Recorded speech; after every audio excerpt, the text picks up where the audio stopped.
Very good afternoon to all the students of intermediate. Welcome to this live virtual class for paper. This topic is time of supply. This is the third class for the topic of time of supply, and we will discuss the remaining provisions of time of supply today. So we had covered time of supply for goods. Now today we will be covering time of supply for services. So before we start and I am CA Shefali Jain. I am a faculty at Board of Studies for Indirect Tax Laws. So today's session will be taken by me. And in last two sessions, I have received a request from some students that they want the content which we have covered in PPT. They want to relate it to the study material. So at the end of today's class, we will we'll scroll down the study material chapter also, because be assured that whatever is covered in your study material, that concept or those provisions we will be covering in the class also. In fact, we'll try to cover all the examples, illustrations, some additional examples and illustrations also we have covered in the form of quiz or in the form of examples. Everything will be covered. So don't worry. No concept which is discussed or no provision which is discussed in study material will be left out, and we'll make a coordination with the study material also at the end of the class. Second thing is, in last class, one of the students has asked me a query regarding, or he wanted to get this provision of excess payment of 1000 in case of goods to be explained again. So today when same provision exists in services also. So today when I would be explaining the services provision, at that time we'll discuss goods also, because in that case you would be able to appreciate the provision in a better manner, because in case of goods that provision is redundant. So when we will discuss it in case of the services, you will appreciate that why it redundant in case of goods, and the provision of services will also be clear to you in a better manner. So now we should start with the class and the first topic. So today we'll be straight away starting with, just a minute. So yes, so we'll be starting with time of supply of services. But before that, in the last class also, I have apprised you about an initiative of the Board of Studies Academics of resolving your exam related doubts and boosting your confidence before the examination. Yes, I'm talking about the webinar which is going to be held on 25th, or tomorrow, which is going to be held at 3 p.m. So I request all of you to join that webinar. We'll be playing a video uh, just now, so that you will be knowing the link also. And after the video, I will be telling you that how can you join that link and how can you post your queries during the webinar. So let's play the video first of all.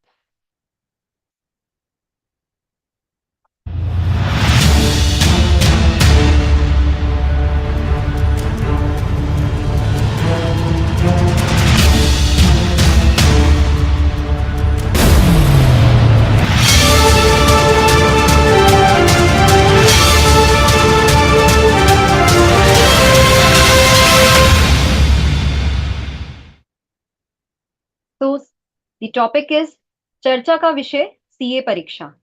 So this ICAI leadership will address all of you in this webinar and boost your confidence regarding the examination. You all should attend this webinar. Link is provided to you.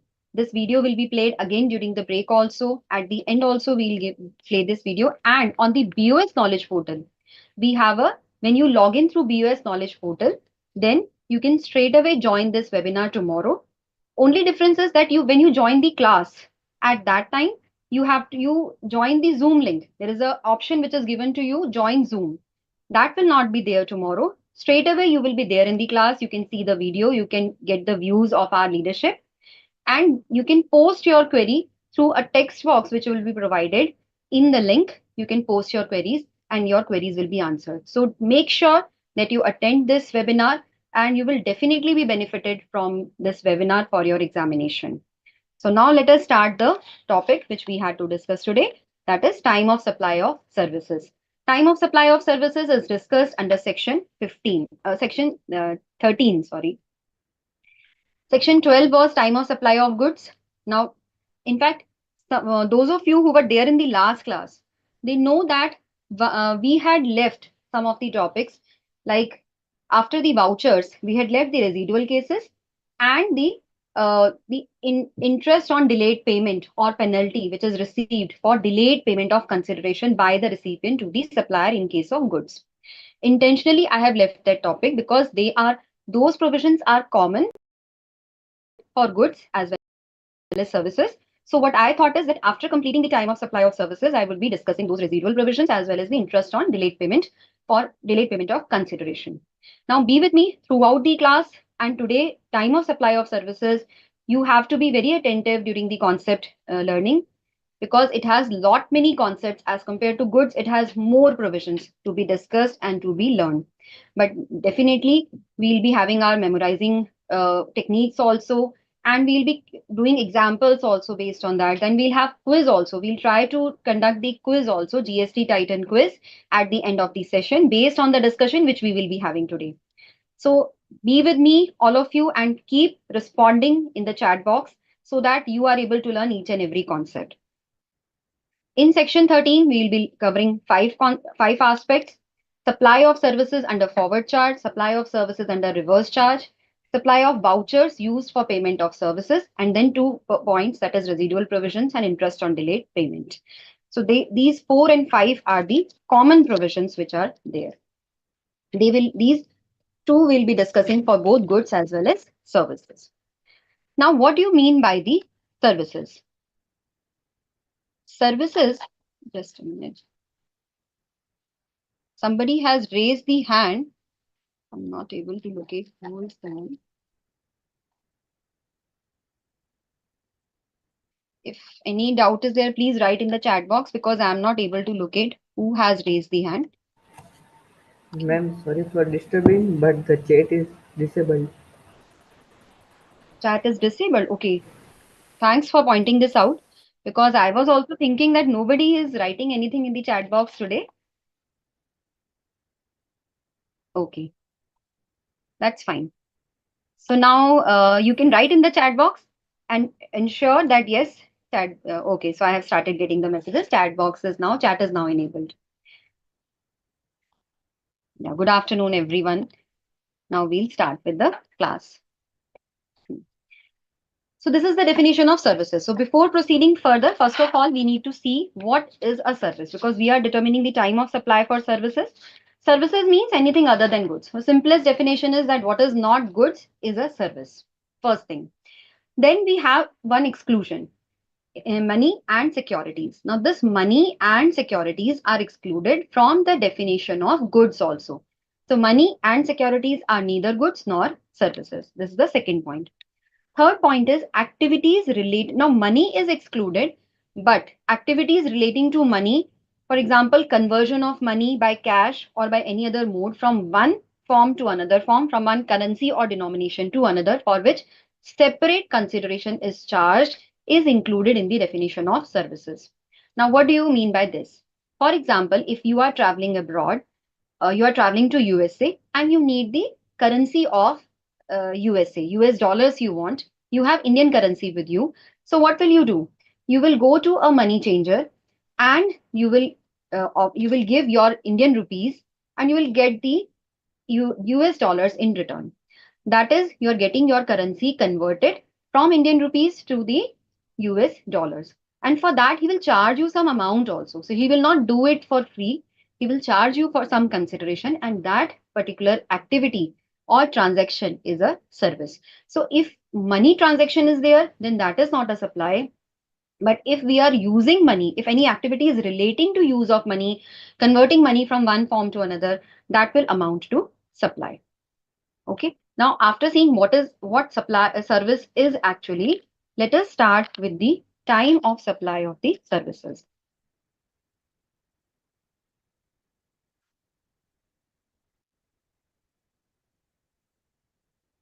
First of all, we will discuss time of supply of services under forward charge. Okay, now chat is enabled. Okay, thank you all of you for confirming that chat is enabled now, because it gives us a connect also, and I also know that what you actually want to ask during the class. Keep asking your queries during the session itself. I will be answering all the queries. So time of supply of services under forward charge. First of all, let us see which of the elements of supply are relevant for determining time of supply of services under forward charge. Soumya is asking, ma'am, money held for numismatic value considered as money? No, that is not a money. That is actually a supply. Numismatic value means you have old coins. Suppose a 10 paisa coin, now it is no more in circulation, no more in use, and you have 100 coins of 10 paisa. You have some old 1000 rupees notes, or you have old 500 rupees notes. So they are held only for numismatic value. They cannot be used in the market for purchasing anything. So that is called the money held or currency held for its numismatic value. And if you sell that, if you give it to someone else, you will get a higher value. So that is why their exchange is considered as, that is not money. That is excluded from the definition of money explicitly. Whether it will be it will be chargeable to GST or not, for that we have to see the other elements. Now, quickly tell me in the chat box, agreement for supply of services, whether it is relevant for determining time of supply under forward charge. Prem, Chauhan, Prakash, Anubhav, Rajveer, then Booma, Miss P, Sunil, Varsha, Milan. Okay, all of you are saying that Soumya and Kirti, Ananya, everyone is saying it is not relevant. This we have seen in goods, time of supply of services or supply of goods explicitly. That agreement for supply is not at all relevant for determining the time of supply. Agreement की कहीं कोई relevance नहीं है, इसीलिए हमने पहले भी देखा था, इसलिए सबका आंसर एकदम सही आया है. Divya has also answered it correctly that it is not relevant. Second element. Sorry, I had given the answer myself, but this element is the date of provision of service. Here, a legal service is being provided in this picture. So, date of provision of service. Now, if you are providing the service, then there is a particular date on which you can say that yes, service has been provided. Is it relevant? Yes, Anubhav, you are right. Booma, right. Soumya, Sunil, Milan, Prakash. Answers from others also I want, that whether the date of provision of service, Kirti, Anubhav, Anubhav is saying it was leaked. Yes, this answer was leaked. But I think you knew also this point. So Ananya, Harsh, all of you are right that this is relevant. Next, come to the next point is date of issue of invoice. The date on which the invoice is issued. Yes, all of you have given correct. This is also relevant. So date of provision of service was relevant. Date of issue of invoice was relevant. Date of credit in the bank account of the supplier. Now, in the previous class, I had discussed that when you are determining the time of supply and the reverse charge, then we have to go to the supplier side. Recipient side. The RCM है, that is reverse charge है, then we have to see from the recipient's angle. तो जब भी RCM आएगा, हम recipient के angle से हर चीज को समझेंगे, हर चीज को डिटरमिन करेंगे. फॉरवर्ड चार्ज में हर चीज को किसके एंगल से समझना है, quickly in the chat box. In case of forward charge, whatever elements of supply, whatever events we are considering, from whose point of view we have to see that. Forward charge mein, in case of forward charge. So when you are answering, remember I'm asking for the forward charge, that what, from whose angle, recipient or supplier, which angle you will be taking for determining the time of supply. So Anubhav, Rajveer, Prem, Kirti, Miss P, Prakash, Soumya, Ananya, Anand, Ruti, Astha, Priyanshi. Priyanshi has given answer for both. Almas, Rajveer, and then Sunil, Divya, Harsh, Kirti, Shalini, Varsha, Mamidi Seti, Booma. All of you are absolutely right. You have to see from the supplier's point of view. अगर आपने इस point को अच्छे से याद रखा हमेशा, तो आपके 50% errors eliminate हो जाएंगे. फॉरवर्ड चार्ज में सप्लायर के एंगल से हम सारे इवेंट्स लेंगे, और रिवर्स चार्ज में हम रेसिपिएंट के एंगल से सोचेंगे, क्योंकि जिसको टैक्स पे करना है, जिसको टैक्स डिपॉजिट करना है, उसी के एंगल से हमें सोचना पड़ेगा. तो ये जो डेट ऑफ क्रेडिट है, या जो हम पेमेंट की डेट देख रहे हैं, क्रेडिट या डेबिट कहीं हो रहा है, तो हम किसके एंगल से देखेंगे, सप्लायर के एंगल से. Milan has now got the point. So in this case, the date of credit in the supplier's bank account. This is the event which I am talking about here. Next is recording in the books of accounts. Payment received has to be recorded in the books of accounts. Now, whether this is relevant? Yes. Prakash, Prem, Anubhav, Rajveer, Kirti, Booma. Booma is saying no. It's not relevant in FCM. Let's see, Booma, we'll see. Sunil, Miss P, Soumya, Harsh, Astha. Let's see what is the answer. Supplier is recording the transaction of receipt of payment in its books of accounts. It is relevant.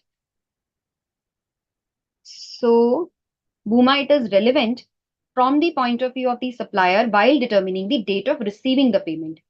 In the previous class, we had done the date of receipt of payment for goods.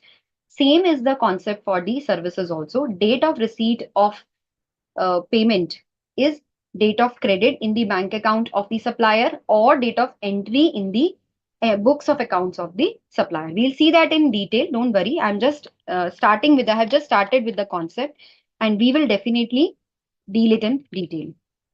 So now time of supply under forward chart. So we have seen which all events are important. 4 events we have identified: date of provision of service, date of issuance of invoice, date of credit in the bank account of the supplier, and date of entry in the bank account, date of entry in the books of accounts of the supplier. Let us see how we are going to use these 4 events for determining the time of supply of services under forward charge. There will be 2 cases: invoice issued on time, invoice not issued on time. Now, before I discuss this concept, let me tell you, when we had discussed in case of goods, goods के case में, अच्छा चलो, I want this answer in the chat box. Please mute yourself. Time of supply under forward charge in case of goods in a normal case, no exception, in a normal case, what are the 2 events which are important? Quickly give it to me because today we have to cover a lot of concepts. But I want this answer so that this concept you can better appreciate in case of the services. Anubhav has given the right answer. Others also, Rajveer, you're right. Yeah, Anubhav, earlier of these 2. I just want 2 events which are relevant. Miss P is right. Astha is also right. Soumya, Booma. Priyanshi is right. Priyanshi, you have given a specific case where the normal case of, we are determining the last date for a normal case. Yes, Dhanush, your answer is right in case of the where the goods are made available as such. Shalini is also right. Prem, Varsha, and then Prakash, Almas, Mamidi Seti, Ananya, Kirti, Meera. All of you are right. Meera, you have given answer for services, but I want the answer for goods. Milan, you have to see your the events which you have discussed or you have elaborated. Date of invoice and last date for issuance of invoice. What does it mean? Date of invoice is the actual date of invoice. जिस दिन आपने actual में invoice issue की है. Last date for issuance of invoice क्या थी? जिस दिन इनवॉइस इशू हो जानी चाहिए थी. अगर वो दोनों डिफरेंट हैं तो क्या होता था? जैसे कि अगर हमने बोला एक्चुअल डेट ऑफ इनवॉइस है, इनमें से जो भी पहले होगा, तो यानी we had consider 2 cases in case of time of supply of goods. If invoice is issued on time, if invoice is not issued on time. Not issued on time means जिस दिन उसका लास्ट डे था, जब तक आपको GST के provisions के हिसाब से इशू कर देनी चाहिए थी, आपने उस हिसाब से इशू करी है या नहीं की. वहां पे in case of goods we had kept it very simple. अगर इनवॉइस टाइम से इशू हुई है, दैट मीन्स टाइम क्या था, वो हमने स्टिपुलेटेड टाइम अंडर सेक्शन 31 देखा था. अगर हमने उस टाइम के अंदर इनवॉइस इशू की है तो हम बोलते थे जो भी आपका एक्चुअल डेट ऑफ इनवॉइस है that would be your time of supply. तो वहां हमने 2 इवेंट्स कंसिडर किए जो हमें पता भी नहीं चला हमने इस तरह से किया, हमने उनको बस विच एवर इज अर्लियर करके समझा. बट एक्चुअल में कॉन्सेप्ट क्या था? या तो आप इनवॉइस टाइम से इशू कर रहे हो या आप इनवॉइस टाइम से इशू नहीं कर रहे हो. अगर आपने टाइम से इशू की है तो एक्चुअल डेट ऑफ इनवॉइस को हम टाइम ऑफ सप्लाई मान लेते थे. लेकिन अगर आपने इनवॉइस टाइम से इशू नहीं की है तो हम क्या लेते थे? जो लास्ट डेट आपकी जीएसटी प्रोविजंस के हिसाब से जो लास्ट डेट थी जिस दिन आपको इनवॉइस इशू कर देनी चाहिए थी, that is your time of supply. I will once again repeat in English. In case of time of supply of goods, we had taken 2 events. One, in case when you have issued the invoice on time, then we said time of supply will be actual date of issue of invoice. Second case was when you have not issued the invoice within the stipulated time period as per GST law, then the time of supply was last date on which as per GST provisions you should have issued the invoice. ये goods के case में था. Priyanshi, now you got it. कि मिलन, जितने भी लोगों का कुछ कुछ गड़बड़ था आंसर अब समझ आ गया, और ये बिल्कुल नहीं भूलना है क्योंकि अब हम सर्विसेज में एंटर कर रहे हैं। तो सर्विसेज में आप थोड़ा कॉन्सेप्ट चेंज है, so you don't get confused. That is why be very sure in goods. Now we are moving to services. Muma has a query. Muma, I will see your query after explaining the concept. Now here also in case of services also we have the same concept. या तो आपने invoice time से issue की है या आपने invoice time से issue नहीं की है। तो टाइम से इशू करने का क्या मतलब है, जो जीएसटी प्रोविजन सेक्शन 31 में बताते हैं कि आपको इस टाइम तक इनवॉइस इशू कर देनी चाहिए। अगर उन्होंने आपने टाइम से इशू इनवॉइस करी है, then we have X provisions, we have X method for determining the time of supply. And if we have not issued the invoice within the specified time limit, then we have Y method for determining the time of supply. This is clear to you? यहाँ पे उस तरीके से simple नहीं है goods जैसा, but हाँ जो भी है वो आप आराम से मेमोराइज कर पाओगे। We'll use the memorisation method, we'll keep on doing the examples, आपको मुश्किल नहीं लगेगा, that I can assure you. So this much is clear to all of you that there are two methods. एक case में आपने time से invoice issue की है, एक में नहीं की है। Okay Muma, I am parking your query write now, let me explain the concept. I will see your query after that. So if invoice is issued on the time, then what would be time of supply? Date of issue of invoice, क्योंकि अब invoice time से है तो invoice को हम use कर लेंगे। हमने देखा जाए तो गुड्स में भी कुछ इस तरह से किया था, लेकिन गुड्स में क्योंकि पेमेंट के डेट को हमने खत्म कर दिया था इसीलिए थोड़ा डिफरेंट हो गया था, आसान हो गई थी चीजें हमारे लिए। यहाँ पे क्या है, date of issuance of invoice, क्योंकि इनवॉइस टाइम से है। यानी अगर आप टाइम से काम करोगे तो आप काम के रहोगे, और टाइम से नहीं करोगे तो फिर आप काम के नहीं रहोगे। ये हम अभी नेक्स्ट स्लाइड में देखेंगे। So if invoice is issued on time, then date of invoice is relevant for us, and it is one of the events for determining the time of supply or date of receipt of payment. So two dates are relevant, invoice and payment, whichever is earlier. This is the case when you have issued, the supplier has issued the invoice on time. वो time क्या है वो हम बाद में करेंगे, अभी हमें सिर्फ इतना समझना, टाइम से इनवॉइस इशू हुई है तो इनवॉइस को यूज कर लो, क्योंकि टाइम से यूज हुई, टाइम से इनवॉइस इशू हुई है तो one of the events will be invoice, other event will be payment. Second case is when invoice is not issued on time. अब इनवॉइस टाइम से इशू नहीं हुई है तो इनवॉइस तो बाहर हो जाएगी, क्योंकि अब इनवॉइस हमारे लिए काम की नहीं रही, टाइम से नहीं इशू हुई है। हमने बोला कि जो टाइम से नहीं काम करा that is not relevant. So when invoice has not been issued on time, it is not relevant for us for determining the time of supply. तब उसकी जगह कौन ले लेगा, date of provision of service. फिर जिस दिन एक्चुअली सर्विस प्रोवाइड हुई है अब हम उस दिन पर पहुंच जाएंगे। सो it's a very simple concept. If invoice is issued on time, then date of invoice or payment, whichever is earlier. If invoice is not issued on time, then date of provision of service or date of receipt of payment, whichever is earlier. I hope this concept is clear to you. We'll do the question also based on this, and we'll take it in the GST quiz also. Okay, Priyanshi is saying date of invoice will always be earlier because after issuance of invoice, only receipt of payment will be received. See, there can be a case of advance also, Priyanshi, that we have received the payment in advance and afterwards we have issued the invoice. So it is not so that only invoice will be relevant. Date of invoice can be after the date of payment also, if we have received some of the payment or entire payment in advance. Prem is saying if service is to be performed for a long period, service अगर long period के लिए perform करनी है तो भी यही provision रहेगा। आपकी अगर कॉन्टिन्यूस सप्लाई ऑफ सर्विसेज है, आपकी नॉर्मल सप्लाई ऑफ सर्विसेज है, सर्विसेज बीच में रुक गई हैं, प्रोविजन यही रहेगा। क्यों? क्योंकि हमारे पास सिर्फ date of issuance of invoice, time limit for issuance of invoice will change, provision will remain same. Provision of service means when services are rendered, right? Who told this? Prakash. Yes. Provision of service का क्या मतलब है? जिस दिन आपने services provide की। Let us take few examples. Legal services, जिस दिन आपने लीगल एडवाइस प्रोवाइड कर दी। अब लीगल एडवाइस प्रोवाइड करना जरूरी नहीं है आपने एक ही दिन में की हो, you might have taken 2-3 days, but उस केस में जब आपने एक पर्टिकुलर केस में लीगल सर्विस प्रोवाइड की है, it does not become a continuous supply of services. Continuous supply of services में आपका रिकरिंग नेचर की सर्विस होनी चाहिए। अगर यही कॉन्ट्रैक्ट आपका फॉर 1 ईयर है and monthly basis you are taking the legal services, then it becomes a continuous supply of services. We'll see the definition of continuous supply in detail, but right now service provision कैसे पता चलेगा? जैसे for example security services है, you had an event and you want the security personnel for that particular event. So what will happen? The event On the day of event, you have provided the security services. Services are rendered. Date on which services have been provided, services have been rendered to the recipient is the date. Hope that is clear to you all. Invoice will include advance also or only remaining payment. Bunnypreet is asking. Bunnypreet, regarding invoice, you have to see it depends on the supplier.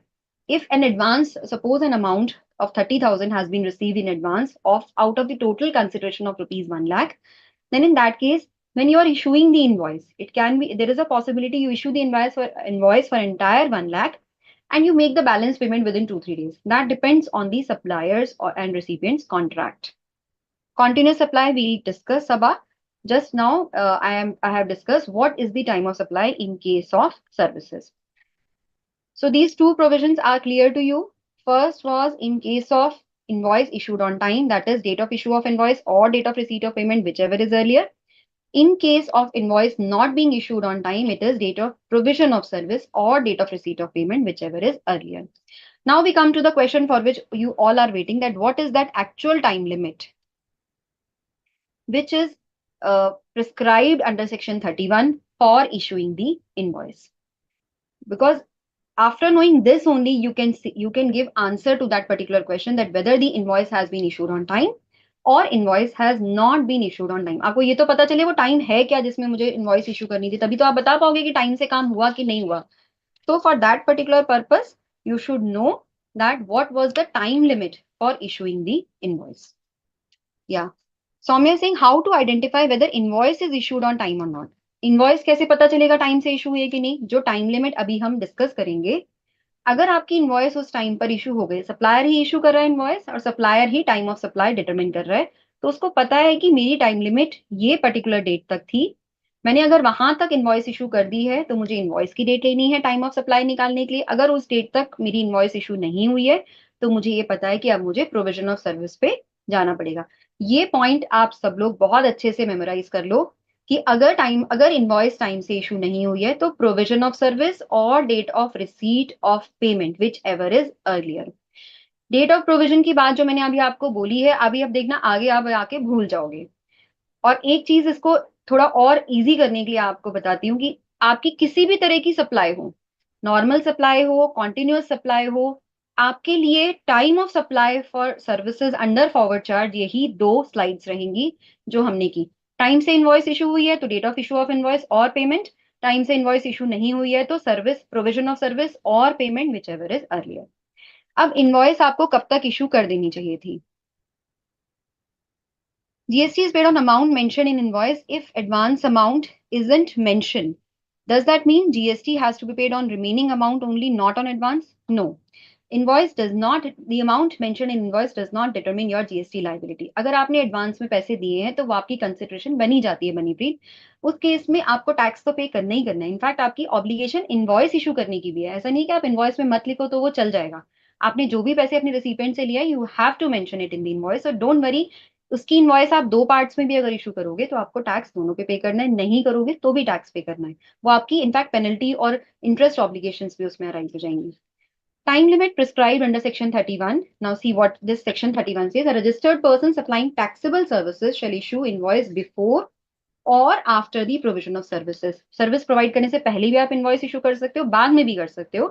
लेकिन जब आप बाद में कर रहे हो तो आपको within the prescribed period you have to issue the invoice. After the provision of service you can issue invoice but within the prescribed time limit. अब वो prescribed period क्या है उसको करने से पहले एक बार फिर से इसको समझते हैं. आपकी सर्विस इस डेट को प्रोवाइड हुई है, ये जो आपकी टाइमलाइन में ये पर्टिकुलर डेट को, और ये डेट आपको प्रिस्क्राइब्ड सेक्शन 31 ने कर दी कि इस डेट तक आपको इनवॉइस इशू करनी है. तो आप अपनी इनवॉइस या तो इससे पहले इशू कर सकते हो, जब आपने सर्विस प्रोवाइड भी नहीं की थी तभी कर सकते हो, किसी भी टाइम पीरियड पे वो वैलिड इनवॉइस है. या फिर अगर आप सर्विस प्रोवाइड करने के बाद इनवॉइस इशू कर रहे हो तो आप इस पीरियड में, यानी सर्विस प्रोवाइड करने की डेट से लेके प्रिस्क्राइब्ड ड्यू डेट तक, prescribed date of issuing the invoice, इस पीरियड के बीच में आप कहीं भी इनवॉइस इशू करते हो तो that will be a valid invoice. और उस केस में कौन सा प्रोविजन लगेगा? When invoice is issued on time. अगर इसके बाद आपने यहां कहीं भी इनवॉइस इशू करी तो फिर हम दूसरे प्रोविजन पे चले जाएंगे, सेकंड स्लाइड पे, और फिर हम प्रोविजन ऑफ सर्विस को कंसिडर करेंगे, फिर हम इनवॉइस को निकाल के बाहर कर देंगे कि इनवॉइस टाइम से इशू नहीं हुई, हमारी काम की नहीं है। ठीक है, so let us come to the next point. अब टाइम लिमिट पढ़ते हैं कि टाइम लिमिट है क्या नॉर्मल केसेस में, and this is the time limit which is going to be used in maximum cases. Okay, time limit prescribed under section 31 for issuance of invoice in normal cases is 30 days from the date of supply of service। जिस दिन आपने service supply की है उसके 30 days के अंदर, sorry let me erase this otherwise you will get confused.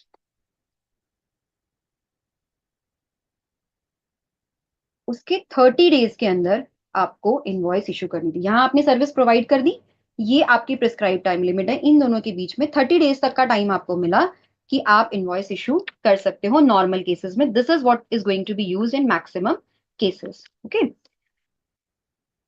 So 30 days time is the deadline or the upper time limit within which invoice should be issued in a normal case for provision of services. Time limit, another time limit is prescribed for an insurance or banking business. What is that time limit? That is 45 days.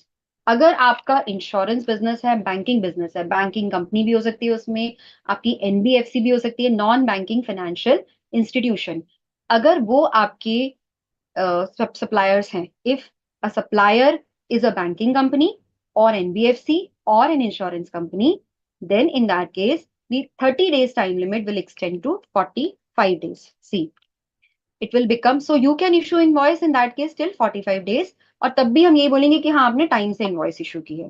तो ये जो हमारी timeline थी यहाँ पे उस case में अगर आपकी बैंकिंग कंपनी है तो यहाँ पर 45 डेज हो जाएगा।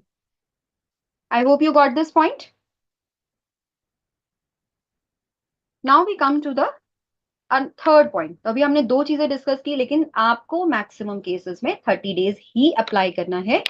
45 डेज कब लगेगा? जब बैंकिंग कंपनी है या इंश्योरेंस कंपनी है। अनदर पॉइंट इज देयर, ये एक recent amendment है, last year this amendment had taken place, that if you have a banking company or an insurance company, not even company I'm saying, I'm referring to business basically, that if there is a banking business or insurance business और a telecom operator. अब ये previous slide से एक और इसमें service provider add हो गए हैं, वो है टेलीकॉम ऑपरेटर। अगर इन तीन सर्विस प्रोवाइडर्स के केस में if they are making taxable supplies between distinct persons, अब डिस्टिंक्ट पर्सन्स क्या होता है वो भी हम समझेंगे क्या होता है। वैसे आपने सप्लाई के चैप्टर में उसका एक overview you have understood that, we'll simply take it, क्योंकि हम बहुत सारे कॉन्सेप्ट आज कवर करने हैं हमें, तो इसलिए हम जितना एक्सटेंड तक डिस्कशन जरूरत है उतनी ही करेंगे, वरना काफी टॉपिक्स छूट जाएंगे। तो अगर ये तीन बिजनेसेस अपने किसी डिस्टिंक्ट पर्सन को कोई सर्विसेज सप्लाई कर रहे हैं, these three businesses, banking business, insurance and telecom operators, if they are making supply, and apart from that we have notified suppliers also, so for this purpose any other supplier can also be notified. If they are making payment to their distinct persons, अगर वो अपने distinct persons को supply कर रहे हैं तो फिर time limit different हो जाएगी। ठीक है, तो पहला हमने नॉर्मल केस में 30 डेज कर लिया, बैंकिंग और इंश्योरेंस कंपनी में नॉर्मल केस है अगर तो 45 हो जाता है, सो 30 से 45 डेज वो टाइम हो जाता है। ये एक थोड़ा पिक्यूलियर केस है, but when we are doing the last date for issuance of invoice in case of services we have to do this case also, आपके अंडरस्टैंडिंग के लिए ये जरूरी है। तो उस केस में date of issuance of invoice या last date of issuance of invoice किस तरह से निकाला जाएगा। Before that let me tell you what is a distinct person, because हमने बोला ये तीन बिजनेसेस अगर अपने डिस्टिंक्ट पर्सन को सप्लाई कर रहे हैं तो date of issuance of invoice और last date for issuance of invoice will change. I hope I'm not going very fast. Please let me know in chat that you are there with me and you are able to connect and understand. So distinct person जो है उसका एक example लेके मैं आपको समझा रही हूँ। Okay. Till now everyone saying कि it's not fast and you are able to understand. Good. So registered आपका एक रजिस्टर्ड ऑफिस दिल्ली में है, एक रजिस्टर्ड ऑफिस आपका वेस्ट बंगाल में, यानी ब्रांच है आपकी वेस्ट बंगाल में। आपके इन दोनों ऑफिसेस का डिफरेंट जीएसटीएन है। तो वो आपके डिस्टिंक्ट पर्सन हैं। ठीक है, यानी मेरा एक ऑफिस यहाँ है, एक ऑफिस मुंबई में है, एक दिल्ली में, एक मुंबई में, एक दिल्ली में, एक वेस्ट बंगाल में, तो ये सारे office distinct office, distinct person कहलाते हैं। दूसरा एग्जांपल है, मुंबई में ही मेरे 3 ऑफिसेज हैं और मैंने तीनों के लिए अलग अलग रजिस्ट्रेशन ले रखा है, different जीएसटीएनस। So if I have taken different GSTNs for all my office, all my place of businesses, then that becomes my distinct person. अगर मुंबई में मेरे 3 बिजनेसेस है, एक शू फैक्ट्री है, एक मेरा गारमेंट्स का बिजनेस है, और एक सपोज मेरी टॉय फैक्ट्री है, तो these 3 places I have taken 3 different registrations. Then in that case, those 3 places of business become my distinct persons. अगर वो आपस में कोई, but this will not apply here my example because my example is pertaining to other businesses. यहाँ पे हम जिस business की बात कर रहे हैं वो बैंकिंग, इंश्योरेंस और टेलीकॉम की बात हो रही है। तो अगर आपने अलग अलग डिफरेंट जीएसटी, मेनली जो टेस्ट है ना वो जीएसटीएन पे है, that GSTN should be different.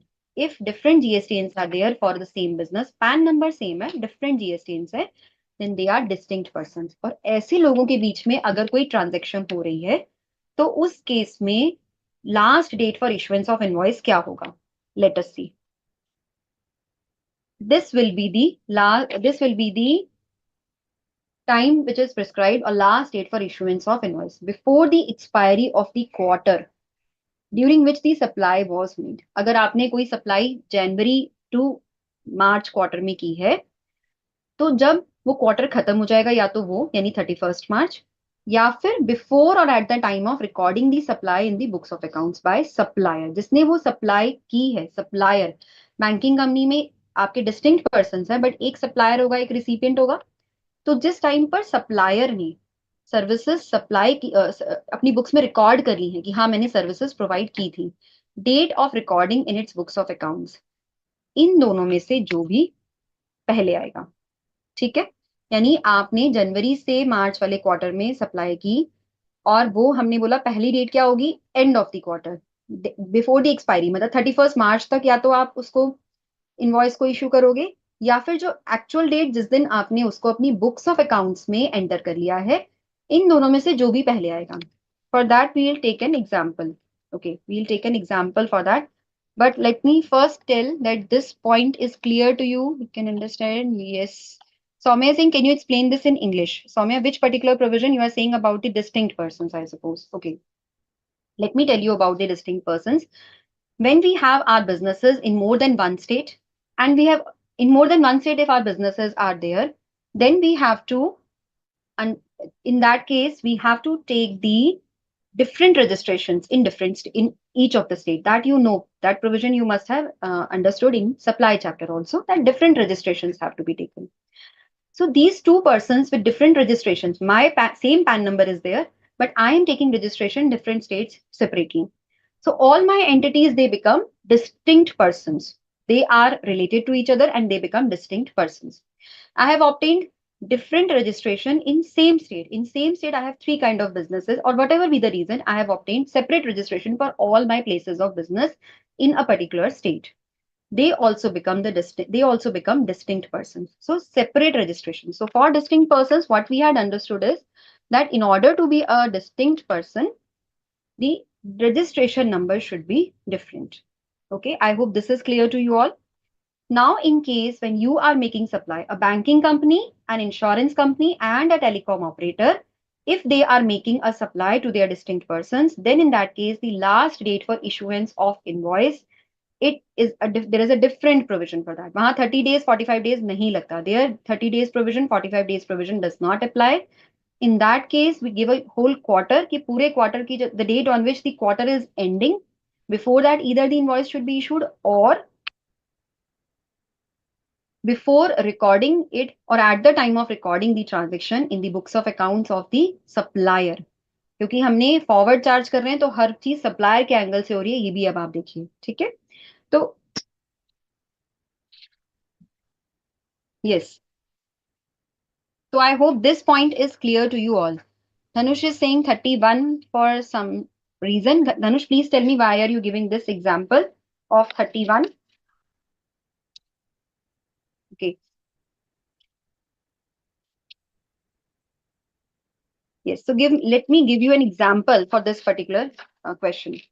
Suppose in case of the like I discussed with you in January to March quarter, a supply has been made by an insurance company to its branch, and the said transaction has been recorded in the books of accounts on 15th of March. Not, in fact, I won't take March here. I will take some other date. On 15th of January. And so I have recorded it in the books of accounts on 15th of January, which the transaction which I have made to my distinct person. So what will be my last date for issuance of invoice?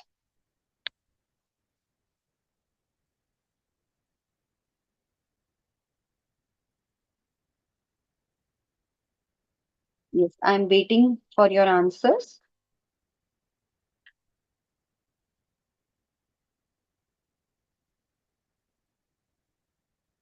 15 January, 15. Milan is saying 31st March and 15 January. Yes, Priyanshi, you're right. Harsh, Shalini, Miss P, and Soumya, Almas, Prakash, all of you are right. So in this case, some of you have given the answer as 31st March also. But why 31st March is not the right answer? Because we have said earlier of these two dates.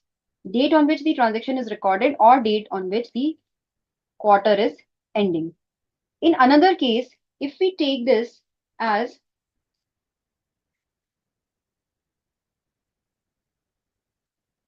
if this is 15th of April, suppose the transaction has been recorded. A transaction took place somewhere around end of the March and it is recorded by the supplier in its books of accounts on 15th of April. Then what would be the last date for issuance of invoice? This is not time of supply. This is last date for issuance of invoice. Tell me the answer. Yes, now the answer has changed. Now answer became 31st March. So Anubhav, Soumya, Rajveer, then Prakash, Harsh, Milan, Almas, Divya, Ananya, Prem, Miss P, Varsha, Mamidi Sethi, Sunil, Meera, everyone is right, 31st March. तो ये concept आपको clear है कि आपको 31st मार्च के बाद नहीं जाना. You don't have to go beyond 31st March. Last date for issuance of invoice will stop on the end of the quarter. तो अगर आप उससे पहले अपनी बुक्स में एंट्री कर दोगे तो वो पर्टिकुलर डेट तक इनवॉइस इशू कर देना. अगर आपकी बुक्स में एंट्री बाद में हो रही है उस क्वार्टर के, तो आपको last day on which the quarter ends you have to issue the invoice. So this gives us an idea कि हमारे last date for issuance of invoice in case of services are three. One is 30 days in normal cases, 45 days in case of insurance and banking company, and the third case where any insurance company, banking company, telecom company is making a supply to its distinct person, then in that case, the last date will be the date expiry of the quarter in which that supply has been made, or the date of entry in the books of accounts of the supplier, whichever is earlier. तब तक invoice issue कर देनी है. अगर invoice इस time पर issue हमारी हो जाती है, तो हमारा time of supply जब हम निकालेंगे इस केस में, तो टाइम ऑफ सप्लाई क्या होगा? डेट ऑफ इनवॉइस और payment whichever is earlier. लेकिन अगर इस टाइम तक इनवॉइस इशू नहीं की है, तब टाइम ऑफ सप्लाई क्या होगा? Date of completion of service और date of payment whichever is earlier. I hope this concept is clear to you all. I had a query also in the mid which I didn't give reply to. Supply to non distinct person by banking insurance company वो 45 days है. अगर banking और insurance company किसी non distinct person मतलब non related person को दे रही है, distinct is not exactly related only, then in that case the normal provision will apply. Ma'am, in other states, if we are making only exempt supplies and not taken registration, then that will not be a distinct person. अगर exempt है, वो establishment of distinct persons में आता है, then that is included in the establishment for distinct persons. So I hope this concept is clear. Now we'll do two examples based on this concept. Let us see the question. So this is the question which is there for you. I'm reading it out and give me answer in the chat box. Mohit Khanna and Sons is a firm of management consultants. The firm enters into a contract with Spark Private Limited on 1st September for providing consultancy services. Provision of service gets completed on 15th September. Invoice for service is issued on 20th September and payment is received on 10th of October. आपको time of supply निकालना है. You have to determine the time of supply.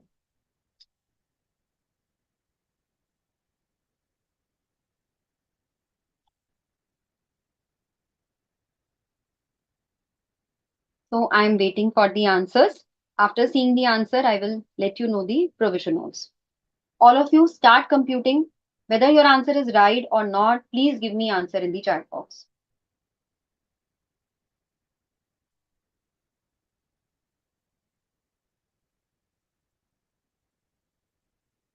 Let us see the answers which all of you have given. Okay. So Rajveer is saying 15th September.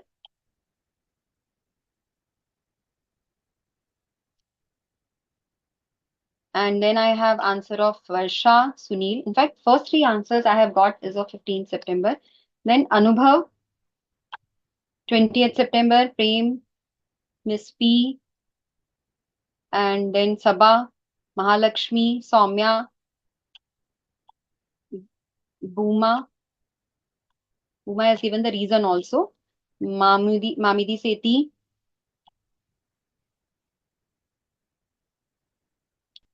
Then we have Harsh, Almas, Ananya, and another date has come from Divya. Divya, okay, you mistakenly sent this answer. Okay. Okay. So in this question, one surprising thing is that I have got almost equal number of answers. One answer is 15th of September, which I have got, and another answer is 20th of September. And the concept which we had done. Now, before arriving at the correct answer, we'll once again go back to the slide where we have understood the provision. Two slides we had seen. So let us go back to that slide. इतना तो clear है कि 30 days वाला provision लगेगा.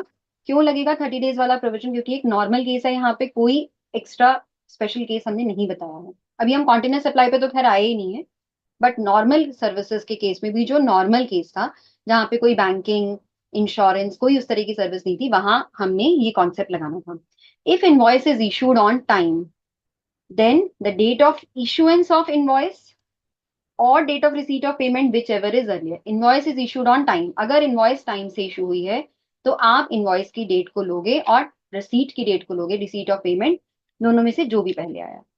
If invoice is not issued on the time, if invoice is not issued on time, invoice time से issue नहीं हुई है, यानी कि 30 दिन के अंदर अंदर invoice issue नहीं हुई है, तब आपका date of provision of service या फिर date of receipt of payment, whichever is earlier, will be your time of supply. Okay, we have revised the concept once again. Now let us come to this question again. So I'm giving you 30 seconds again. I have got two answers, 15th September and 20th September.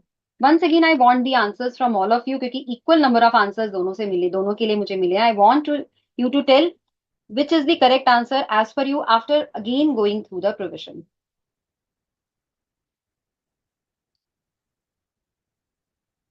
So, Anubhav, you are right.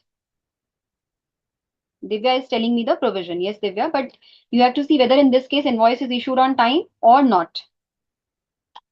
Milan is right, Anubhav is right, Prakash is right, Sunil is right, Farhan, you are also right. Again, Divya, you have to see the provision. Miss P is right. Prem is also right now. Ananya, then Sabha, Rajveer, Soumya, Almas, Priyanshi is right. Bhuma, you're right, stated with reason. Manipreet, then we have Dhanush. All of you are right. Now let us see how answer has to be arrived.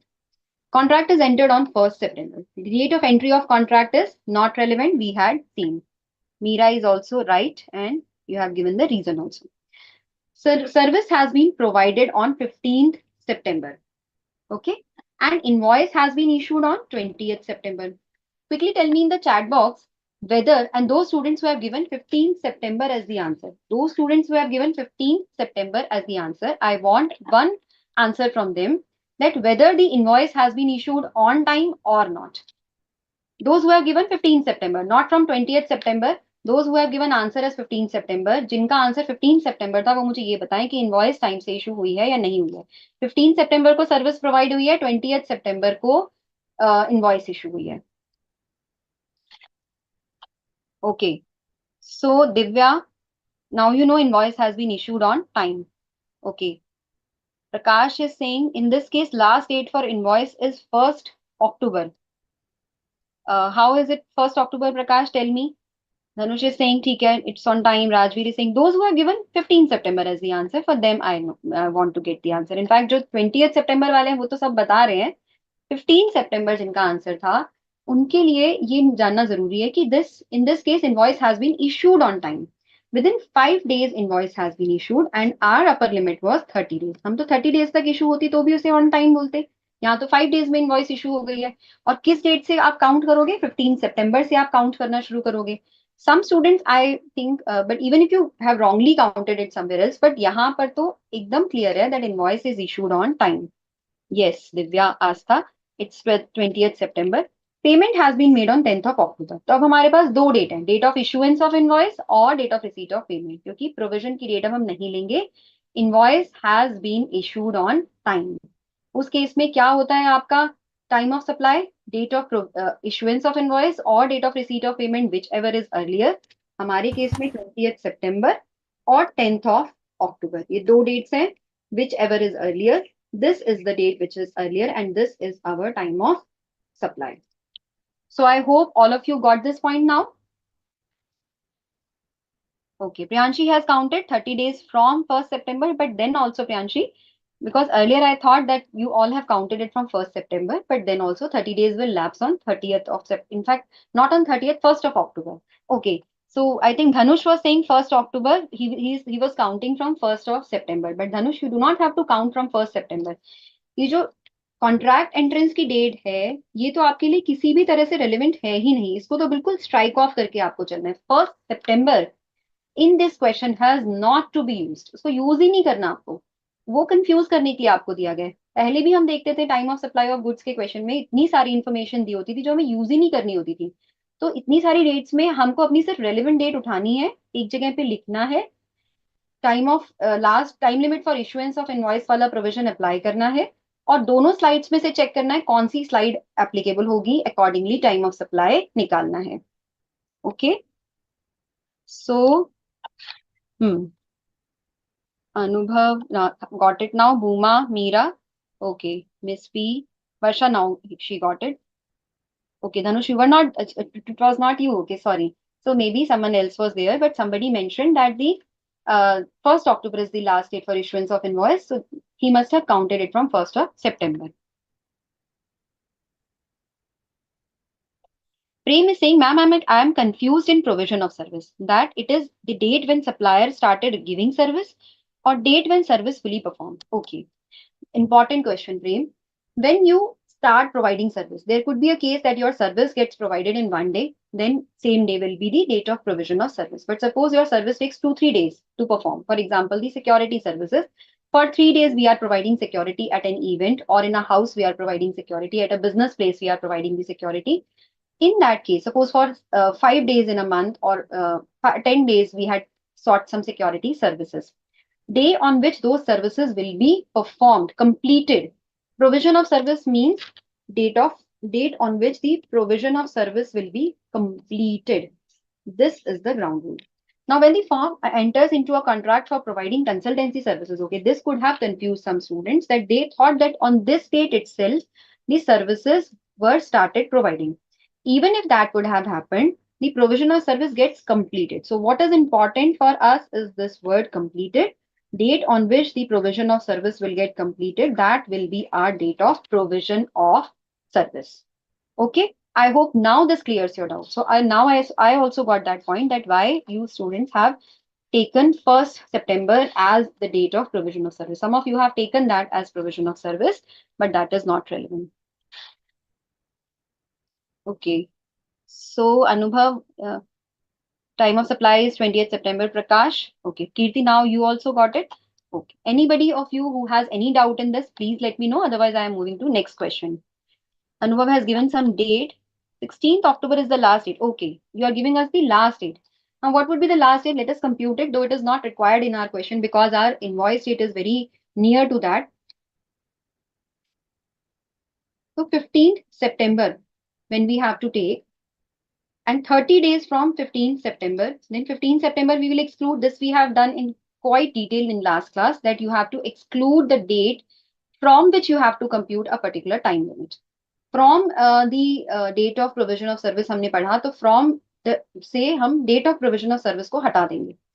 15 September हमने हटा दिया. अब 30 days count करने हैं. September में we have 15 more days and 15 days we will take in October. Yes, Rajveer, you are right. आपने 15 days सितंबर में लिए, 15 डेज अक्टूबर में लिए, तब आपके 30 डेज कंप्लीट हुए. 30 डेज कहाँ कंप्लीट हो रहे हैं? 15 अक्टूबर. Okay, I hope you got how you have to compute this 30 days period. So we need, yes, Soumya, you're right. 30 days from the date of provision of service, completion of provision of service. So I hope Anubhav and Miss P, you must have got this point. Rajveer, you are right. Okay, now it is clear to all of you. Now we can move forward. अब ये concept आपको clear हो चुका है. As far this provision says distinct persons only.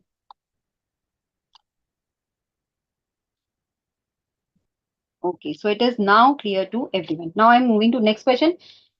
This answer should be correct for all of you. Then I would assume that yes, you have understood the concept. Mohit Khanna and Sons is a firm of management consultants.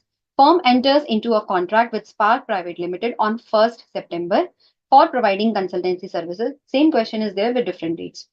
Provisional service gets completed on 15th September. Invoice for the service is issued on 25th October and payment is received on 10th of October. So half of the question we had already solved in the previous example. Quickly, you can give me the dates now.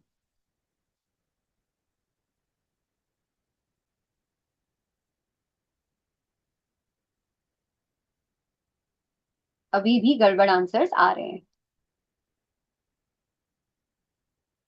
You have to remember two things. Invoice issued on time, invoice not issued on time. अगर invoice time से issue नहीं होती है, तो date of completion of service or date of receipt of payment, whichever is earlier, will be your time of supply. This much help I could have given to you. Now let me see the answers. Okay. Yes. So the correct answers are Almas is right. Then Astha, Sunil, Divya, this is the answer I suppose you have given for the previous question. So then we have Dhanush, Banipreet, Ananya, Varsha. So okay, Anubhav, you can give right answer right afterwards. Mamidi Sethi, and then we have Soumya. It's not, yes, Priyanshu, you are right. With reasoning, you are right. Harsh, and then Prem, you are right. Meera, Rajveer, now you are right. And Dhanush, you are right. Prakash, now you are right in this question. Bhuma, your reason is? Yes. Okay. So the date which you are mentioning, Bhuma, it is not there in the question. Give me the reason why you have taken this date. So Anubhav is now right. Sabha and Milan, Rekha. Bhuma, again, you have to see what is the correct answer. Kiran, why are you giving this date, particular date, which is not there in this question? Divya, you are right. And then we have, okay, this much answers are right. So in this question, the service got completed on 15th of September And we had seen in the previous example itself that the last date for issuance of invoice was 15th October. Okay. So the invoice has actually been issued on 25th October. That means invoice has not been issued on time. When invoice is not issued on time, I repeated that provision, the time of supply will be date of provision of service or date of receipt of payment, whichever is earlier. Service किस दिन complete हुई थी? Service तो 15 तारीख को complete हो गई थी, तो हम 15 अक्टूबर या 25 अक्टूबर को देखेंगे ही नहीं, हम सिर्फ एक डेट देखेंगे 15 September. That is the date of completion of service, or date of receipt of payment, that is 10th of October, whichever is earlier. Now, whichever is earlier, so which date is earlier in these two cases? That is 15 September. Yes, Divya, now you're right. And Kiran, oh yes, Kiran said 25th October. Some students mistakenly wrote 25th September, which cannot be ascertained in this question in any case. 25th October is also wrong. Why? Because 25th October is the date of issue of invoice. Now, when invoice is not issued on time, this becomes useless for us. अगर आपकी invoice time से issue नहीं हुई है तो invoice को नहीं देखना है. यहाँ इनवॉइस टाइम से नहीं इशू हुई है तो आपको इनवॉइस की डेट को टाइम ऑफ सप्लाई में नहीं कंसिडर करना है. इस बात को बहुत अच्छे से आपको मेमोराइज करना है. Invoice has to be seen only when the invoice has been issued on time. When invoice is not issued on time, you do not have to consider invoice while determining time of supply. Okay. So Divya, you are right. Kirti, invoice to be issued within 15 October. So when invoice has to be issued on time and it is not issued on time, so okay, you will not see invoice. But that does not mean you will see payment date. You will see payment date or date of provision of service. जब मैं ये बोलती हूँ कि आपकी invoice time से issue नहीं हुई है तो आपको इनवॉइस की डेट नहीं देखनी है, उसका मतलब ये है कि इनवॉइस की डेट की जगह अब आपको date of provision of service देखनी है और डेट ऑफ पेमेंट देखनी है. डेट ऑफ पेमेंट तो हर केस में आपको देखना है. जो फर्स्ट इवेंट है that is date of issue of invoice, वो वहां रिडंडेंट हो जाता है जहां इनवॉइस टाइम से इशू नहीं हुए है. उस केस में आप इनवॉइस को हटाकर date of provision of service को वहां पर लगा देंगे और आप उसी को देखोगे. Okay, now Buma you got this point. Okay Kiran, you have also got this one. So now I hope all of you who are there in this session have got this point. Any of you who have any doubt, please ask me. I'm moving to next point otherwise. Because ये point अगर आपको clear है तभी आप आगे बढ़ पाओगे, otherwise आगे बढ़ने का point नहीं है. There is no point of moving ahead if you are not clear in this point. This is the base of time of supply of services. Okay, now Bhuma also got this point. Any of you who doesn't have clarity in this concept, please let me know. Okay, all of you clear? Anubhav, Varsha, Bhuma, all of you are clear. Miss P also understood. Significance of to the extent of invoice or payment covers the supply of services. अभी जो section आपका 13 है वो ये phrase use करता है कि हम टाइम ऑफ सप्लाई कहाँ तक निकालेंगे. To the extent the invoice और payment covers the supply of services. जहां तक मेरी इनवॉइस या मेरी पेमेंट जो है वो सप्लाई ऑफ सर्विसेज या इनवॉइस को कवर करती है.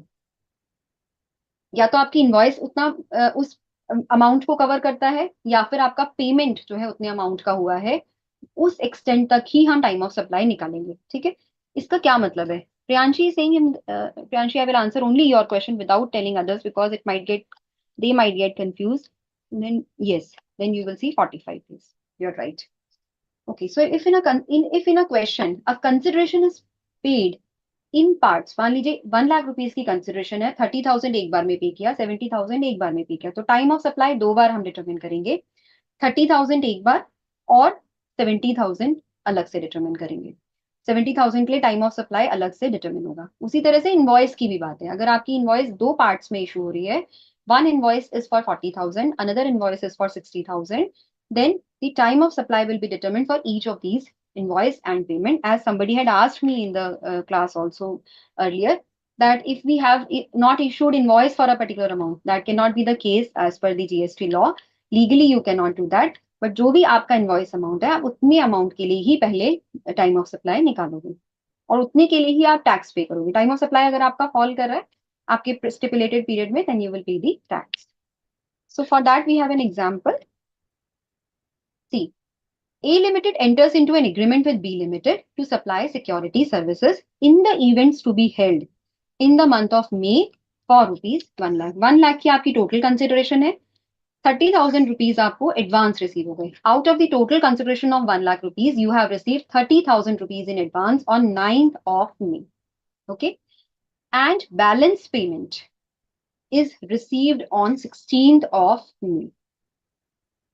Invoice is raised on 14th of May, and the event was to be held in the month of May.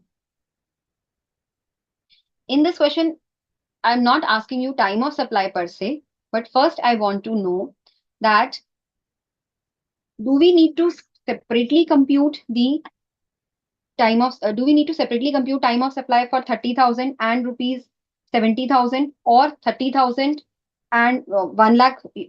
What would be the amount? I want to know. 30,000 and 70,000 separately we have to compute time of supply, or 1 lakh, or for the entire amount of 1 lakh we have to compute. Okay, Prem is saying 1 lakh on 14th May. Then similar answer I had from Bhuma also. Entire amount. So I'm getting answers for entire amount also. And one thing which in this case the question has not provided this information, but I am assuming that the invoice which has been issued for the entire consideration, it is issued within time limit. Question does not specifically provides you the date of provision of service, because this question was only for the covering this particular point, significance to the extent to the of the phrase, to the extent invoice or payment covers the supply. So invoice is within time limit. This we are assuming. Okay, so many of you are saying for the entire amount, and that means this point also has some catch. So you need to understand that point. And some of you are saying 30,000 and 70,000 separately. So let us understand this point. Now, Miss P, now she has given the correct answer. So with this information, which I have told you, that invoice is issued on time. We are assuming that invoice is issued on time. Let us once again see the facts which are given. 9th May, there are two considerations. So 30,000 and 70,000. On 9th of May, we received 30,000 rupees, and 70,000 we received on 16th May. This is the payment which we have received. And regarding invoice, if we see, because this is the payment which we are talking about, invoice for this 30,000 as well as for the 17,000 was issued on 14th of May. Okay. Now let me see the answers first, whether you all are on the same lines or on the same page or not. So Bhuma is saying 1 lakh in entire sense invoice. Bhuma is saying because invoice is of entire amount, we have to take invoice. Kirti is saying separate. Milan is saying entire amount. Miss P is computing separately. Anubhav also computing separately. Farhan, Soumya, then Rajveer, Meera, Prakash, Anandruti, Ananya. Now all of you are actually, I think, coming on this conclusion that it has to be computed separately. Kiran is saying entire amount because invoice is issued on 14th. Let us see which is the correct provision. First of all, let us see this phrase again. To the extent the invoice or payment covers the supply. आपकी invoice या payment जो भी amount cover करती है, उस amount के लिए हम time of supply निकाल लेंगे. सबसे पहले इन्फॉर्मेशन हमें 9th मई को मिली कि ठीक है हमें 30,000 रुपीज मिल गए हैं. अब जब मुझे 9th मई को 30,000 रुपीज मिल गए हैं, यानी मेरा पेमेंट जो है वो पार्ट पेमेंट हो चुकी है. So this itself makes me liable to compute my or determine my time of supply for this 30,000, क्योंकि मेरी part payment एक बार हो चुकी है. My payment has been made in part, and our phrase also says, in case of goods, if you remember, I told you that this provision is not relevant. In case of goods, इसका कोई मतलब नहीं था हमारे लिए, और हमने उसके ऊपर क्वेश्चंस भी किए थे कि हम सिर्फ इनवॉइस की डेट देखते हैं, हम पेमेंट वाली डेट नहीं देखते. If you remember, we did those questions also in last class. इस केस में क्योंकि आपको पता है कि सर्विसेज के केस में पेमेंट डेट भी उतनी ही इंपॉर्टेंट है. That is why here when we receive the part payment of 30,000 rupees, at that time itself we have to determine time of supply for this. On 9th May we have to see कि क्या है अभी 30,000 के लिए we have to determine time of supply. Yes, Bhuma, Priyanshi, Prakash. Yes, yes, yes. You are right, Prakash. You are right.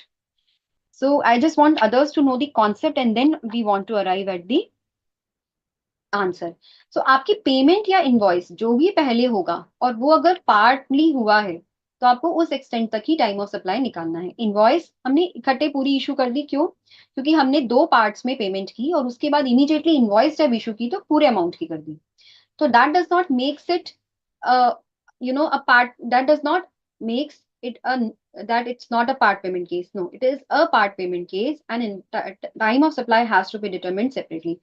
30,000 के लिए time of supply different होगा आप अभी से क्वेश्चन में ही देखोगे और 70,000 के लिए टाइम ऑफ सप्लाई डिफरेंट होगा that सब्सटैंशिएट्स that we have to determine time of supply separately because those who are saying that the time of supply is not to be determined separately इसका मतलब 14th में तो हमारा time of supply नहीं उनके हिसाब से 14th में टाइम ऑफ सप्लाई होगा which is not the correct case see 9th में और 14th में this is the date of this is the date of payment and this is the date of invoice. We know that earliest of the two dates we have to take.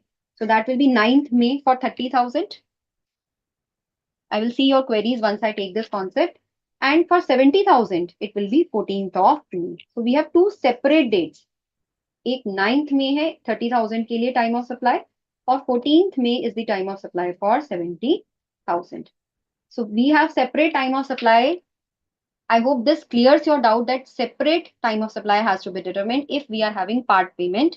अगर invoice पहले separately issue हो जाती तो उस case में भी हम अलग अलग ही टाइम ऑफ सप्लाई निकालते हैं यस 14th में और 16 में कीर्ति you're right. So Bhuma, you understood it. Soumya now got it. Prakash is saying invoice issued first and payment made part. Okay. Now, if invoice is issued for the entire amount and payment has been made in part, okay, you're saying whichever is earlier, I said that, okay, invoice has been issued for the entire amount, but you are making payment in two parts, then you have to determine the time of supply separately. Reason is date of payment will be different for both the amounts and we need two events, invoice and payment. इनमें से कोई भी अगर आपका partly determine हो रहा है या उनको पार्ट्स में डिवाइड कर दिया गया है चाहे इनवॉइस को चाहे पेमेंट को तो आपको टाइम ऑफ सप्लाई अलग निकालना ही पड़ेगा क्योंकि उससे टाइम ऑफ सप्लाई चेंज हो जाएगा अगर आपकी 14th मई की डेट ऑफ इनवॉइस थी एक कॉमन इनवॉइस इशू कर दी गई है लेकिन आपने पेमेंट उसके बाद दो पार्ट्स में की है तो आपका टाइम ऑफ सप्लाई डिफरेंट हो जाएगा तो अगर पेमेंट या इनवॉइस पार्टली है तो time of supply has to be determined separately for both the amounts. This is a clear concept. All of you, please remember this. Last date for issue of invoice for 30,000 is 9th. No, here I have not given when the time of when the service has been provided. Anubhav, I have not given that. I have assumed that the invoice has been issued on time. Invoice can also be issued in parts, Priyanshi. Shall we consider on basis of payment? Sunil, on the basis of payment, that means it's not that only on the basis of payment you will determine time of supply. If invoice is also in parts, then also you have to determine the time of supply separately. Invoice या payment अगर कोई भी partly किया जा रहा है तो आपको time of supply separately करना है because of this particular phrase. See this phrase. ये phrase कहता है to the extent the invoice और payment covers the supply of services जितना अमाउंट आपकी इनवॉइस कवर करती है सप्लाई का या जितना अमाउंट आपका पेमेंट कवर करता है सप्लाई का उस एक्सटेंट तक ही आप अपना टाइम ऑफ सप्लाई निकालोगे because of this phrase we are doing this I hope you all have understood this let's come to continuous supply of services continuous supply of services हमने goods के case में किया था that they should be supplied on a continuous और recurring basis बार बार आपको provide करनी पड़ रही है यहाँ सर्विसेज आपको बार बार प्रोवाइड करनी पड़ती है यहाँ पर दो पॉइंट्स जो एक्स्ट्रा आ जाते हैं वो है इनफैक्ट दो नहीं है पॉइंट्स वो थोड़ा एक पॉइंट डिफरेंट है एक एक्स्ट्रा है एक तो ये आपका 3 months की ऑब्लिगेशन है that this period of supply of service should be more than 3 months. That was not there in case of goods. And this periodic payment obligations. Now, in case of goods, it was invoice, and here it is payment. So this is the difference between continuous supply of goods or services and notified supply of, this is actually services. Notified services, which government has expressly provided that these are continuous supply.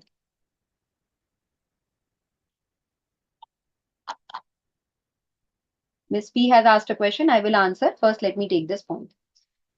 So, continuous supply means it should be provided on a recurring basis. Minimum period of supply should be 3 months, and the payment obligations should be periodic. Then it will become a continuous supply of services. Okay. Then we'll see the last date for issuance of invoice in case of continuous supply. But quickly tell me few examples in the chat box. Yes. Here my mobile recharge example will be covered. Priyanshi, you are right. Mobile recharge, postpaid mobile recharge is a continuous supply of services because you will be getting these services on a continuous basis and you will be getting a monthly bill. Your internet service bill. You are getting internet services on a monthly basis. आपका internet का हर महीने bill आता है. That is an example. आपकी construction services, आप construction services लगातार आपका जो बिल्डर है वो आपको प्रोवाइड कर रहा है. एंड जनरली क्या होता है कंस्ट्रक्शन सर्विसेज में, वी हैव सम माइलस्टोन्स कि अच्छा ठीक है, अगर हमारा we have a 4 floor building, then on each floor we'll be getting this much, we'll assume that yes, अब आपकी पेमेंट ड्यू हो गई है या आपकी बिलिंग ड्यू हो गई है. Yes, period should exceed 3 months. That is true. Electricity bill. Electricity is a good.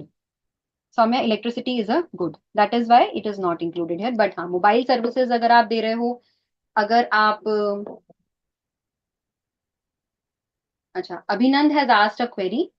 Let me take his query just before that. This concept should be clear. Then we have the insurance policies. Now you have a periodic payment insurance policy कि आपकी health insurance है, आपको हर quarter में एक उसकी payment करनी पड़ती है.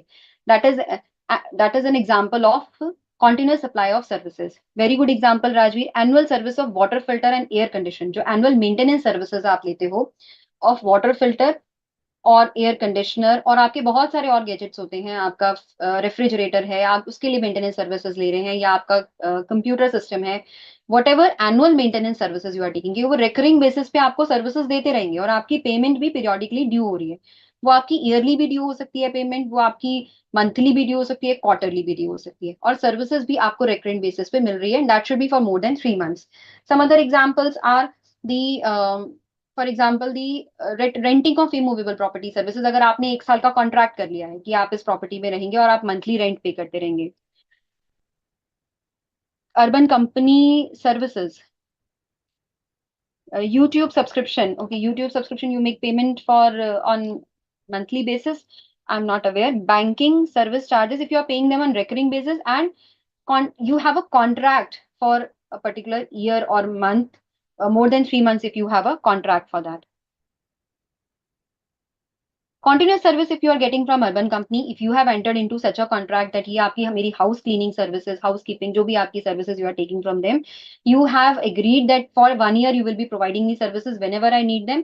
I will be making you payment every quarter, every month. Then that is a continuous supply of service. Prakash, monthly payment अगर आपकी हो रही है या आपकी क्वार्टरली पेमेंट हो रही है, बट आप उसके लिए कॉन्ट्रैक्ट आपने पहले से किया. OTT subscription can also be this an example of this. Contract with beautician for a year on a quarterly basis. That is yes, that can be taken, but payments भी periodical उसके लिए होने चाहिए. Internet connection is right, Divya. Contract का क्या मतलब है? यहाँ पे मेरा मंथली पेमेंट है पर कॉन्ट्रैक्ट नहीं हुआ. ओके, अनुभव गिव मी एन एग्जांपल जहाँ पे कॉन्ट्रैक्ट नहीं हुआ और आप पेमेंट करो. When you are doing something तो you are under a contract. आपने ये कॉन्ट्रैक्ट किया कि इतने टाइम तक सर्विसेज प्रोवाइड होंगी और इतने टाइम के बाद हम पेमेंट इस तरह से होगी. You have to have a contract for that ना. आप अगर किसी मोबाइल सर्विसेज पोस्टपेड कनेक्शंस भी लेते हो, you have a contract with that particular mobile company. So आपको मतलब that is a contract which you have entered into. You might not have actually realized that you have, yes, leasing services is right. So all these are the examples of the continuous supply of services. Now let us see how do we determine the time, the last date for issuance of invoice in case of continuous supply of services. On or before the due date of payment, we have to issue the invoice when the due date of payment is ascertainable. जैसे कि हमने अभी annual maintenance contract की बात की कि हमें पता है कि हमें हर महीने उसकी पेमेंट करनी है on 7th of the month, और हर क्वार्टर में हमें 15th of the from of the month following the end of the quarter if we have to make the payment. There is a specific date जिसमें हमें पता है कि payment करनी है. So due date of payment is ascertainable. Then the invoice should be issued on or before the due date of payment. यानी जो due date है, हमने बोला कि 15th मार्च को 15th of next month we have to make the payment. Monthly payment करनी है 15th of next month या 7th of next month. So that particular date, that 7th, that becomes the due date for that becomes the last date for issuance of invoice. यानी आपको 7th, अगले महीने की 7th तक invoice issue करनी पड़ेगी इन case of continuous supply of service. Okay, Priyanshi. So in that case, the example which you have taken, that your mother is providing these services on a regular basis to the clients with periodic payments, this is a very good example, and that is a very, live example, practical example which you know. So that is a continuous supply of service. Tanush is saying, explain it again. Construction of roads, dams, EB substation, they are perfect example. But the contract should be such that it is being undertaken on a continuous basis. Yes, Tanush. So you want me to explain the continuous supply concept? Please let me know. That where in case of continuous supply of services, the due date for making the payment is ascertainable from the contract. Contract में लिखा हुआ है कि आप हर महीने की payment अगले महीने में करोगे इस डेट को. वो ड्यू डेट अगर आपको एग्जैक्टली पता है अपने कॉन्ट्रैक्ट से, तो उस केस में आपकी last date for issuance of invoice क्या होगी? जिस दिन आपका कॉन्ट्रैक्ट कहता है कि आपको पेमेंट करनी थी, तब तक आपको इनवॉइस इशू कर देनी है. यानी अगर हम बोलते हैं कि हमारा कॉन्ट्रैक्ट कहता है कि आपको जनवरी मंथ की पेमेंट 15 फरवरी तक करनी है, फरवरी मंथ की पेमेंट 15 मार्च तक करनी है, अगर हमारा कॉन्ट्रैक्ट क्लियरली ये सब बताता है, तो ये जो डेट्स हैं ये हमारी last date for issuance of invoice हो जाएंगी. कॉन्टिन्यूस सप्लाई ऑफ सर्विस तो ये है. लास्ट डेट फॉर इनवॉइस हमारी ये वाली जो डेट्स हैं, जो डेट्स हमारी कॉन्ट्रैक्ट हमें बताता है कि हाँ इस डेट तक पेमेंट हो जानी चाहिए, that is our last date by which the invoice should be issued. You want the concept again? Continuous supply of services may you have to provide the services on a recurring basis for at least 3 months and payments should be made periodically. Payments आप periodically कर रहे हो, लेकिन आपको वो due dates payment की पता है या नहीं पता, वो एक डिफरेंट केस है. तो जब हमने फर्स्ट केस देखा continuous supply of services में, there are 3 cases under which you can determine the last date for issuance of invoice. तो पहला केस है जहां पे आपको due date of payment contract में ही लिखी हुई है. पीरियोडिकल पेमेंट्स तो आप कर रहे हो, बट वो फिक्स डेट्स हैं और वो कॉन्ट्रैक्ट आपका बताता है कि इस दिन आपको पेमेंट करनी है. उस डेट पर आपको इनवॉइस इशू कर देनी चाहिए, उस डेट तक आपको इनवॉइस इशू कर देनी चाहिए. कुछ एग्जांपल्स हमने देखे, एनुअल मेंटेनेंस कॉन्ट्रैक्ट का एग्जांपल देखा हमने कि अगर हम पिछले महीने की जो भी कॉन्ट्रैक्ट मेंटेनेंस सर्विसेज हमने ली है, उसके लिए हमने कॉन्ट्रैक्ट में ही लिखा हुआ है कि नेक्स्ट मंथ की 7th तक आपको इनवॉइस इशू करनी है, then 7th of next month is the last date on which invoice should be issued. So I hope this clears the concept. We'll take an example that will make this concept more clear. Vola Limited enters into a contract with TVR Cinemas to supply annual maintenance services of air conditions installed in its theaters. TVR cinemas में बहुत सारे air conditions लगे हुए हैं, उसके लिए उन्होंने भोला limited से कॉन्ट्रैक्ट किया कि आप हमारे सारे एयर कंडीशनर्स का एनुअल मेंटेनेंस कॉन्ट्रैक्ट ले लीजिए. अब जो टर्म्स ऑफ कॉन्ट्रैक्ट है, because Dhanush this example will clear your concept कि ये क्या कहना चाह रहे हैं हम फर्स्ट वाले क्लॉज में. There are 3 clauses for this. So as per the terms of the contract, TVR Cinema is obligated to settle monthly payments by 15th of the next month. हर महीने पेमेंट होगी. जनवरी मंथ की payment 15th मार्च को, फरवरी month की payment 15th जनवरी month की 15th फरवरी को, फरवरी month की 15th मार्च को, मार्च month की 15th April and for April month 15th मई. सो हर महीने की पेमेंट अगले महीने की 15th को हो जानी चाहिए. ये हमने कॉन्ट्रैक्ट में लिख दिया है. सो ये इस केस में फॉल कर जाएगा क्योंकि हमने बता दिया कि ड्यू डेट ऑफ पेमेंट जो है वो कॉन्ट्रैक्ट से आ जानी चाहिए. Contract should be very clear about the due date of payment कि किस दिन हमें पेमेंट करनी है. इस कॉन्ट्रैक्ट से समझ में आ रहा है? Quickly tell me in the chat box, क्या इस कॉन्ट्रैक्ट से ये समझ में आ रहा है कि ड्यू डेट ऑफ पेमेंट कब होगी, periodic due date of payment क्या होगी? Right Anubhav, Divya, Astha, Anubhav, Rajveer, Milan, miss P. Yes, Rajveer, you have told the date also. Priyanshi, Rekha, Almas, Soumya, Sangeeta, Kiran, all of you are right. Due date of payment क्या हुई? 15th March. अब last date for issuance of invoice क्या होगा?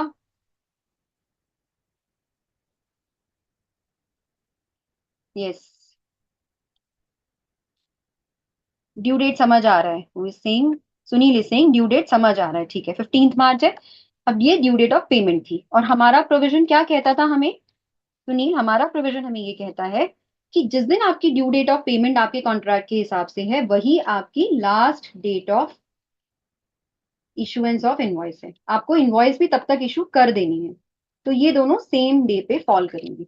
जनवरी महीने में मैंने जितनी भी सर्विसेज प्रोवाइड करी एनुअल मेंटेनेंस कॉन्ट्रैक्ट के लिए, उसकी पेमेंट की डेट मेरी 15 फरवरी थी, और उस डेट तक मैंने इनवॉइस को इशू कर देना है। ये दो चीजें हैं। सर्विसेज मैंने कब तक प्रोवाइड की है? 31 जनवरी तक, और उसकी इनवॉइस 15 फरवरी को इशू हो जानी चाहिए थी, क्योंकि 15 फरवरी मेरी ड्यू डेट ऑफ पेमेंट थी। और as per the provisions of section 31, last date for issuance of invoice was also 15 March, 15 फरवरी, what example I was giving, but in this case February month में जितनी भी सर्विसेज प्रोवाइड हुई हैं, उसके लिए क्या हमारी ड्यू डेट है? वो 15 मार्च होगी। आप लोगों ने सबने क्वेश्चन पहले से आगे पढ़ लिया। Good. Okay, let me see. Miss P, Astha, Meera, Harsh and Booma. तो ये बहुत सिंपल कॉन्सेप्ट अभी समझ में आया कि हमें ड्यू डेट ऑफ पेमेंट तक इनवॉइस इशू करनी है। तो हमारी last date for issuance of invoices due date of payment. Abhinandan की एक क्वेरी थी, if invoice date is before if invoice date is before 9th में, what would be the time of supply? अच्छा, आप उस वाले केस में पूछ रहे हो significance of to the extent वाले में। अगर इनवॉइस डेट 9th में से पहले होती, तो इनवॉइस और 9th में विच एवर इज अर्लियर, यानी इनवॉइस डेट ही हमारी टाइम ऑफ सप्लाई होती उस केस में। अब ये क्वेश्चन है आपके सामने, this question will clear your concept. इसमें, इसी क्वेश्चन में अब हमें इतना पता चल गया था, due date to issue invoice, ये सबने यूनानिमसली एग्री कर लिया कि 15 मार्च है। I hope that point is clear to you all. हमें उसमें अब क्या देखना था कि ड्यू डेट ऑफ पेमेंट तो हमें पता चल गई 15 मार्च है, क्योंकि उस डेट तक हमें पेमेंट कर देनी चाहिए थी फेब्रवरी मंथ में जो सर्विसेज प्रोवाइड की हैं। Mark my words, the services which the Bhola Limited has provided in the month of February, for that the invoice should have been issued by 15th March. Last date for issuance of invoice was 15th March. All of you agree to this. अब actual में invoice किस किस दिन issue करी है वो हमें 4 cases दिए हुए हैं, और date of receipt of payment, payment किस किस दिन रिसीव हुई है वो भी हमें बताया गया है। पेमेंट की लास्ट डेट जो है वो 15 मार्च थी, बट ऐसा कोई ऑब्लिगेशन, मतलब this recipient can make payment at any time. तो रिसिपिएंट ने पेमेंट नहीं की टाइम से, कभी कभी उसने, अभी तो 12th है, टाइम से की है सॉरी, बट डिफरेंट डेट्स पे की है, पेमेंट टाइम से की है। इनवॉइस उसने 2 केसेस में टाइम से इशू नहीं करी है। ठीक है, पेमेंट हर जगह टाइम से की है, 15 तक कर दी है। लेकिन ये डिफरेंट कॉम्बिनेशन में टाइम ऑफ सप्लाई क्या होगा? सबसे पहले हम फर्स्ट केस के लिए I am looking for the answers, कि आपके हिसाब से फर्स्ट केस में टाइम ऑफ सप्लाई क्या होगा? Remember that provision, if invoice is issued on time, date or time of supply is date of invoice or date of payment, whichever is earlier. Let me see your answer. Sorry, I have removed that. Let me see. Hmm. Hmm. Prem, Rajveer, Almas. Oh, Anubhav has started giving next also, but first answer is correct. Anubhav, Prakash, Milan, then 10th of, yes, March. Miss P, Divya, Sunil, Rekha, Harsh, Priyanshi, Milan, Astha, Saumya, Sangeetavan, Varsha, Mohammad Farhan, Ananya, Shalini, Meera, Banipreet, Kirti, Sunil. Okay, Sunil has given second answer also. I needed first one only. All of you have started giving second questions answer. First question में सबका answer सही है, and I am happy कि ये थोड़ा difficult concept था, but you have understood this. So due date of payment, invoice की 15th due date थी, टाइम से इनवॉइस इशू हुई है, तो इस और इस डेट के बीच में we will find earlier, and therefore the answer will be 10th of March। Next question के अंदर, now let me see the answers for, please give me answers for second one only, otherwise I will get confused, and your right answers I will consider them, I might consider them wrong also. So Sunil, you are right. Soumya, Prakash, then Almas, Prem, Booma, and Sunil. Okay, Sunil has given third answer. Rekha, Rekha, how you have arrived at this answer? Please let me know the reason. Ananya, you are right. Sangeeta, all of you are right. And Nidhi, you have to consider your answer again. Shalini, Meera, Mohammed, Farhan, Milan, Priyanshi, then Miss P, Varsha, and Anubhav, you have gone to a different month, I suppose. Then Rajveer, Astha, Sunil, all of you are right in this question. Sunil, this, okay, you are given fourth. Rekha, Harsh, Bhuma, Banipreet, Anandruti, Kirti, Nidhi. Again, earlier of these two because invoice has been issued on time. Okay, now I want the answer for the third question. Mind this, I'm telling you one statement before you give me answer for third. Whosoever has given the answer earlier, I'm not considering them. I'm giving you one again 1 point. The March invoice of 15th, the invoice or the last date for issuance of invoice was 15th March for the month of February. For the services which have been provided in the month of February, this is the due date 15th March for which the invoice has actually been issued on 20th March. Now start giving me the answers. Okay, so now let me see the answers. And I have got correct answer from Anubhav. Miss P, you are also right. Prakash, you are on the right track. You just have to go to the right point actually. So only 2-3 correct answers. Very different answers are coming in this particular question. Once again, I'm repeating my statement that this 15th March invoice is for the services which we have provided, which Bhola has provided in the month of February.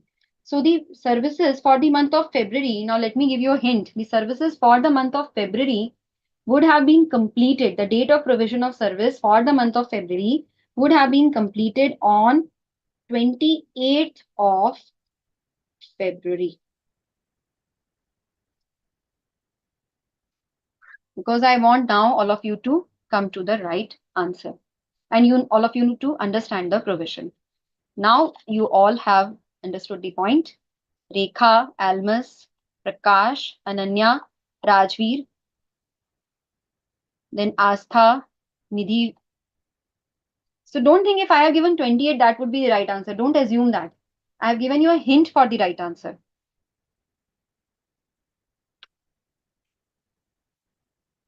Anandruti, you have to see why you are giving that answer. Meera, let us see the concept.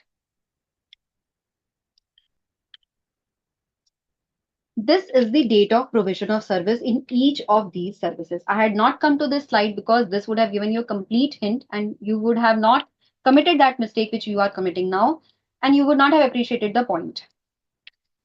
If invoice is not issued on time, what was the time of supply in that case? Date of provision of service or date of receipt of payment, whichever is earlier. Date of provision of service इस case में 28 फरवरी है क्योंकि हमने फरवरी month की payment 15 मार्च को की है. Rajveer is saying if issued before due date, then last date of provision of if issued after due date. So we are issuing the invoice, Rajveer. In this case, we are sorry, I must supply. In this case, in third case, the invoice is being issued after the due date. Due date for issuing the invoice was 15th March, and we are issuing the invoice on 20th March. 15 मार्च तक invoice issue हो जानी चाहिए थी लेकिन हम कब issue कर रहे हैं 20th मार्च को इशू कर रहे हैं तो हमारी इनवॉइस ड्यू डेट पे इशू नहीं हुई है.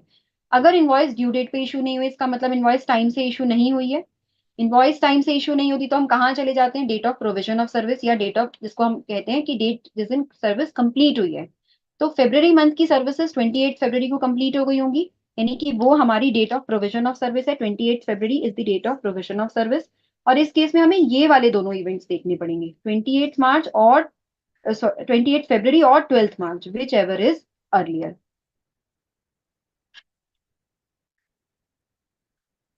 Yes, Sangeeta has understood the concept. Earlier one is 12th March. Kiran earlier one is not 12th मार्च क्योंकि आपकी जो सर्विसेज प्रोवाइड हुई है वो 28th मार्च को हुई. अब क्योंकि 20th मार्च को इनवॉइस इशू हुई है इसलिए अब इनवॉइस की डेट तो हमारे लिए इररेलेवेंट हो गई. अब हम इनवॉइस की डेट को नहीं देखेंगे उसकी जगह हम क्या देखते हैं date of provision of service.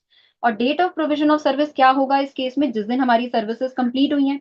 क्योंकि ये कॉन्टिन्यूस सप्लाई है तो ऐसे तो कभी खत्म नहीं होंगी लेकिन जिस मंथ की हम पेमेंट कर रहे हैं उस मंथ की पेमेंट उस मंथ की सर्विसेज कब खत्म हुई है 28 फरवरी को. ये थोड़ा सा कैच था इस क्वेश्चन में लेकिन ये कॉन्सेप्ट समझने के लिए बहुत अच्छा था. Late me see if any of you have any doubts in that. Sangeeta got it. Rajveer, I hope you got your point. Divya, 15th March or on or before due date of payment.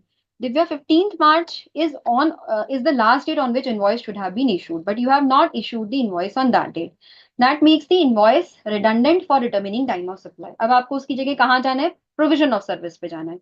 Provision of service कब खत्म हुआ है? 28 February. Harsh has got this point. Prakash, provision or payment, whichever. Yes, you are right. Priyanshi is also right. Provision of service will be time of supply. Divya is also right. अच्छा, अब fourth case में आप सबका answer बिल्कुल 28th वाला point आप सबको समझ में आ चुका है. अगर किसी को 28th वाले पॉइंट में डाउट है, please mention in the chat box so I can repeat it. Otherwise अब हमें फोर्थ वाले केस का मुझे आंसर चाहिए आप सबसे. काफी सारे आंसर्स आने शुरू हो गए हैं. प्रेम, यू आर राइट. मेरा answer would be 28 February in third case because out of 12th March and 28th February, this is earlier. So that is why we'll take 28th February as the answer. We have got 12 new answers, 20, and these are Almas, Rajveer, Prem, Harsh, Kiran, Kirti, Soumya, Banipreet, Miss P, Astha, Anubhav. Anubhav was the one who gave the answer in the earlier case also. Nidhi, then Prakash, and Anandruti, Meera. Invoice not issued on time. So 20. Yes, you are right, Sangeetha one. And Varsha, Bhuma, Sunil, Rekha, Nidhi, Farhan, Astha, Milan. All of you are right. Prakash, in second question, 8th March was right. You are right. Yes, it was right. Okay, so I hope you got the confirmation. So with this example, we have finished, and I hope this clears your concept that date of provision of service when we are taking, we'll take the previous month and last date of previous month for the date of provision of service. And this will be your correct answer. 10th March, 8th March, 28th February, and 27th February is the correct answer. Let's move to the next concept. Divya, you are right in this question. So in case the due date of payment is not known, there can be some cases. Then what happens that the time when the actual payment is received. So if payments are periodical, but the date is not fixed, you are receiving payments periodically, but not on exactly the same date, then the date on which you receive the payment, that will become the last date for issuance of invoice. If in this case, we had random dates, suppose in 1 month we have date as 15th, in second month we have date as 12th, or date has not been fixed, the payment are being received on different dates on next month, then the last date of issuance of invoice would have been the date on which the payment is actually received. That will become your last date for issuance of invoice. If date of provision is not given, should be calculated as due date. No, Meera. This is not the concept. Concept is that we are saying that we have issued the invoice for the month of services, for the services provided in the month of February. February month का last day जो है वो 28 February है. उस दिन तक की जो सर्विसेज थी उसकी इनवॉइस हमने 15th March को इशू की है. तो जब हमने 15th March तक इनवॉइस इशू करनी थी, टाइम से इशू नहीं की, तो date of provision of service पे जाएंगे. Date of provision of service क्या होगा? जिस मंथ की हम सर्विसेज की बात कर रहे हैं, हमने बोला February मंथ में हमने सर्विसेज रिसीव की, 15 मार्च को इनवॉइस इशू कर देनी चाहिए थी. 15 मार्च को नहीं की इनवॉइस इशू, तो हमने कहा date of provision of service पे चले जाओ. Date of provision of service आपने कहा वो डेट जिस दिन हम प्रोविजन ऑफ सर्विस कंप्लीट करते हैं, तो वो कंप्लीट किस दिन होगा? 28 February को. अब वो क्योंकि लास्ट डे February का 28 है. अगर ये दूसरा केस लेते हैं हम इसके अंदर, अगर मान लो 15th April की इनवॉइस की आप बात कर रहे हो और 15th April तक इनवॉइस इशू नहीं हुई, तो आपकी date of provision of service 31st March हो जाएगी, क्योंकि आप मार्च मंथ की पेमेंट अप्रैल में कर रहे थे, आप इनवॉइस मार्च मंथ के लिए इशू कर रहे थे. तो date of provision of service यानी जिस दिन आपकी सर्विसेज मार्च मंथ की कंप्लीट हुई होंगी, वो लास्ट डे ऑफ मार्च होगा, यानी 31st March.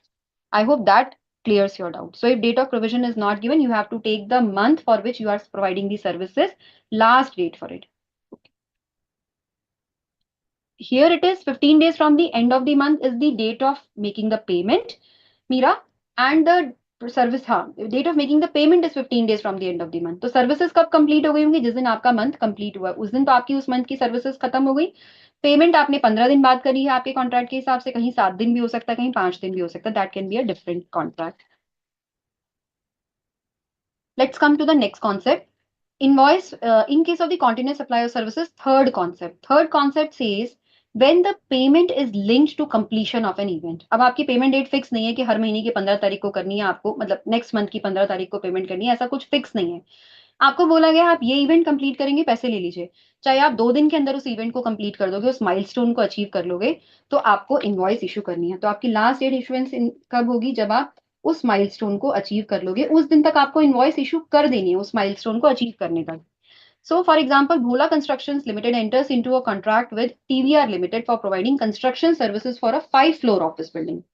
1st January को contract enter किया. As per contract terms of contract, TVR Limited is obligated to sell a payment of to settle a payment of 20% on completion of each floor. 5 floor है, 20% हर floor पे आप पे कर दोगे।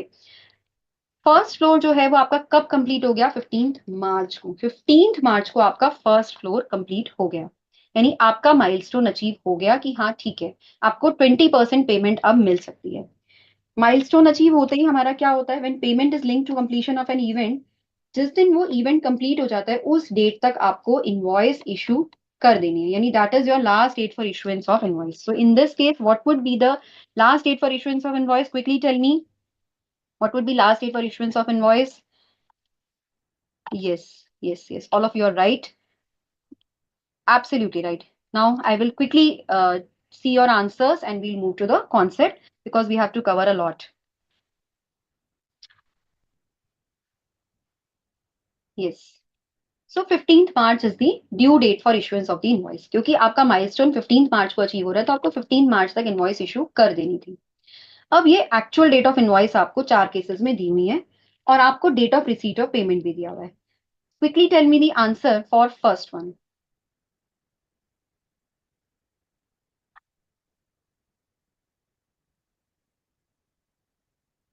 Rajveer, I think you have typed the answer wrongly, but you are what I'm expecting you're right in your answer. Prakash, Prem. Yes. Anubhav, which date you are seeing? Tell me. Because we have to see in this case, let me see other answers, otherwise I will tell you. Yes. All of you are correct. Soumya, you are right. Yeah, Anubhav has got the answer. That's not an issue, Anubhav. You should only understand the concept. That is not a point. So, in first case, invoice has been issued on time. So the time of supply will be date of invoice or date of payment, whichever is earlier. So in this case, I have got correct answers from all of you. So the time of supply will be 10th of March. Now in second case, what is the correct answer? Yes. Again correct answers from all of you. Invoice जब time से issue होती है तो आप सबके answers बिल्कुल ठीक आते हैं, जब इनवॉइस टाइम से इशू नहीं होती तो आपके आंसर्स गलत हो जाते हैं। तो इनवॉइस टाइम से, if somebody is doing a mistake then you are the one who have to correct it. You are future chartered accountants, तो आपको और जल्दी पता चलना चाहिए कि यहाँ इनवॉइस टाइम से इशू नहीं हुई है, वो केस तो आपको और भी ज्यादा क्लियर होनी चाहिए। तो यहाँ पे भी इनवॉइस टाइम से इशू हुई है, last date is 15 March, 10th मार्च को आपकी इनवॉइस इशू हो गई है। तो आप इन दोनों डेट्स में से 10th मार्च और 8th मार्च में से which ever is earlier will be your answer, and every one of you have given the correct answer. अब हम आते हैं तीसरे वाले केस पे, थर्ड केस। अब इसमें देखते हैं कितने बच्चे सही आंसर देने वाले हैं।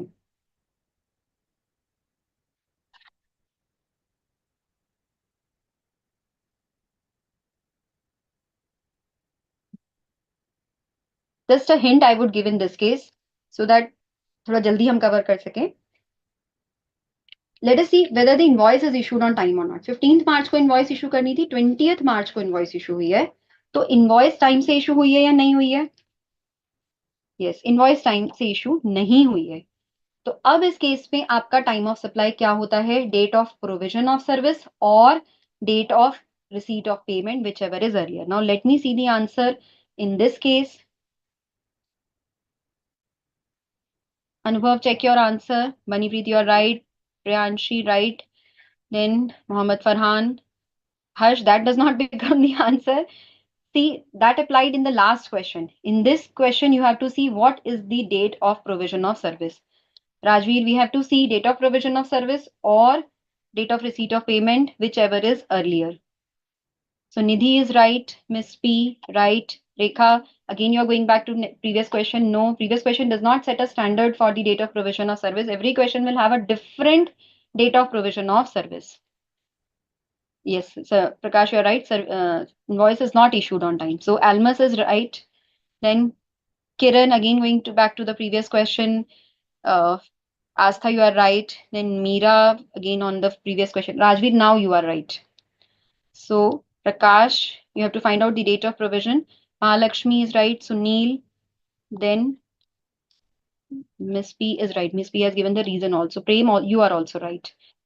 So those who are giving the answer, I have got a answer in this question. Some answers are 17th, some are 15th, 20th. Thankfully, nobody has answered. So some are giving 15th as answer, 17th as answer, and one answer which is coming is 28th February. ये answer सही क्यों नहीं है पहले उसको समझते हैं क्योंकि उसी से कॉन्सेप्ट आपको समझ में आ जाएगा. Date of provision of service क्या होता है जिस दिन आपकी सर्विस प्रोवाइड हुई है. प्रीवियस क्वेश्चन के अंदर date of provision of service 28 फरवरी थी क्योंकि हमने कहा फरवरी मंथ में जितनी भी सर्विसेज प्रोवाइड होंगी उसकी इनवॉइस आप 15 मार्च को इशू कर देना क्योंकि उसकी पेमेंट 15 मार्च को हो जाएगी. तो 15 मार्च तक आप इनवॉइस इशू कर देना. Last date for issuance of invoice 15 मार्च हो गई. ऐसा जरूरी नहीं है कि 15 मार्च तक ही सर्विसेज प्रोवाइड हो रही होंगी. सर्विसेज तो 28 फरवरी को खत्म हो गई थी. इनवॉइस इशू करने के लिए हमने 15 दिन और दे दिए क्योंकि हमने कहा पेमेंट 15 दिन बाद होगी तो इनवॉइस भी 15 दिन तक इशू हो सकती है. लेकिन सर्विसेज कब खत्म हो गई थी? 28 फरवरी को. यहाँ पे मंथ का कोई चक्कर ही नहीं है. यहाँ पर हमने क्या बताया?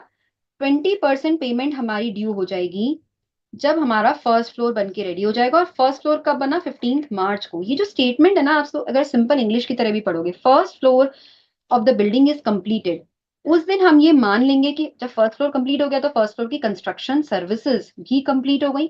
हमें बिल्डर कंस्ट्रक्शन सर्विसेज दे रहा है, मटेरियल सब हमारा है, बिल्डर सिर्फ कंस्ट्रक्शन सर्विसेज प्रोवाइड कर रहा है अगर हमें. और बिल्डर ने ये बोला कि मैं आपको फर्स्ट फ्लोर जब दे दूंगा तब मेरी पेमेंट ड्यू हो जाएगी, तो मेरी सर्विसेज भी तो तभी कंप्लीट हुई होंगी ना.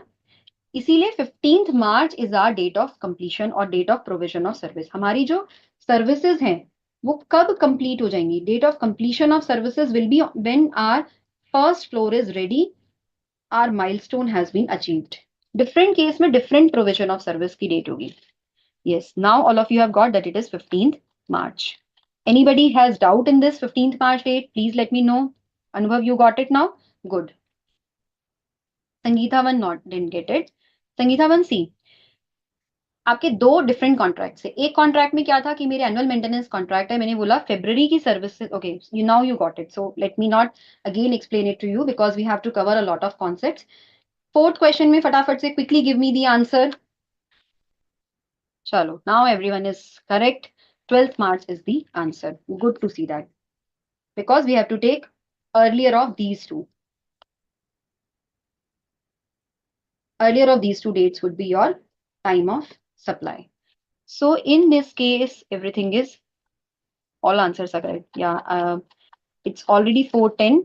So let us have a break for 5 minutes and then we will, so this concept is fine. Okay, let me cover this slide also.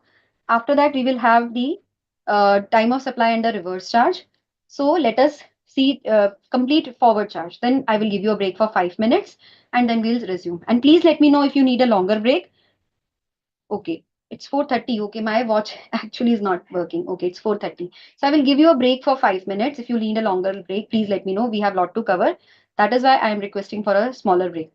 Cessation of supply of services before completion of supply. जैसे continuous supply of services, अब एक third case आता है जहां पे last date of issuance of invoice क्या होगी. अगर आपकी इनवॉइस जो है वो, अगर आपकी सप्लाई बीच में ही रुक जाती है, यानी आप पूरी कंप्लीट नहीं कर पाए, कुछ भी है, डिस्प्यूट हो गया आपका सप्लायर के साथ, सप्लायर ने आगे सर्विसेज देने से मना कर दिया, तो जिस दिन आपकी, तो आपको इनवॉइस कब तक इशू करनी है? जिस दिन आपकी सप्लाई जिस एक्सटेंट तक हो गई है और जिस दिन वो सप्लाई रुक गई है उस डेट पर आपको इनवॉइस इशू कर देनी है. किस एक्सटेंट तक करनी है? जितना काम आपका कंप्लीट हो गया. बहुत लॉजिकल सा प्रोविजन है. वो लास्ट डेट होगी, उसी के बेसिस पे आपका टाइम ऑफ सप्लाई डिटरमिन होगा. Okay, Sunil need a break for 10 minutes. Okay, we'll take a break for 10 minutes. Just, yeah, I'm covering forward charge. Forward charge में date of receipt of payment is exactly the same as we have in the goods. Goods के case में भी हमने date of receipt of payment किया था कि credit in the supplier's bank account. अभी हम पहले भी कर चुके हैं इसको. या जिस दिन पेमेंट जो है books of accounts of supplier में रिकॉर्ड हुई है, that would be our time, that would be our date of receipt of payment. क्योंकि हमने दो इवेंट्स करे हैं, एक इवेंट था डेट ऑफ इनवॉइस और date of receipt of payment, दूसरा था date of completion of service और date of receipt of payment. तो date of receipt of payment क्या थी, जो हम पहले से पढ़ते आ रहे हैं कि जिस दिन सप्लायर की बुक्स में क्रेडिट हुए हैं पैसे, या फिर जिस दिन सप्लायर ने अपनी बुक्स में रिकॉर्ड किया है उस ट्रांजेक्शन को.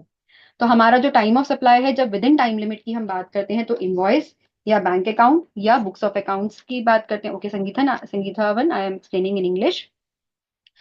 Since we have seen that the date of receipt of payment is date of credit in the bank account of the supplier or date of entry in the books of accounts, whichever is earlier. This we had seen earlier also. The same rule prevails in case of services also. Based on that, the time of supply where the invoice is issued on time, again I am repeating, invoice is issued on time, will be date of issue of invoice, or date of receipt of payment will be split into bank account and entry in the books of accounts. So whichever is earlier. This is a way of splitting the date of making payment. And for this, the acronym or the mnemonics which I had made is either BATI, bank account, bank credit, account entry, invoice.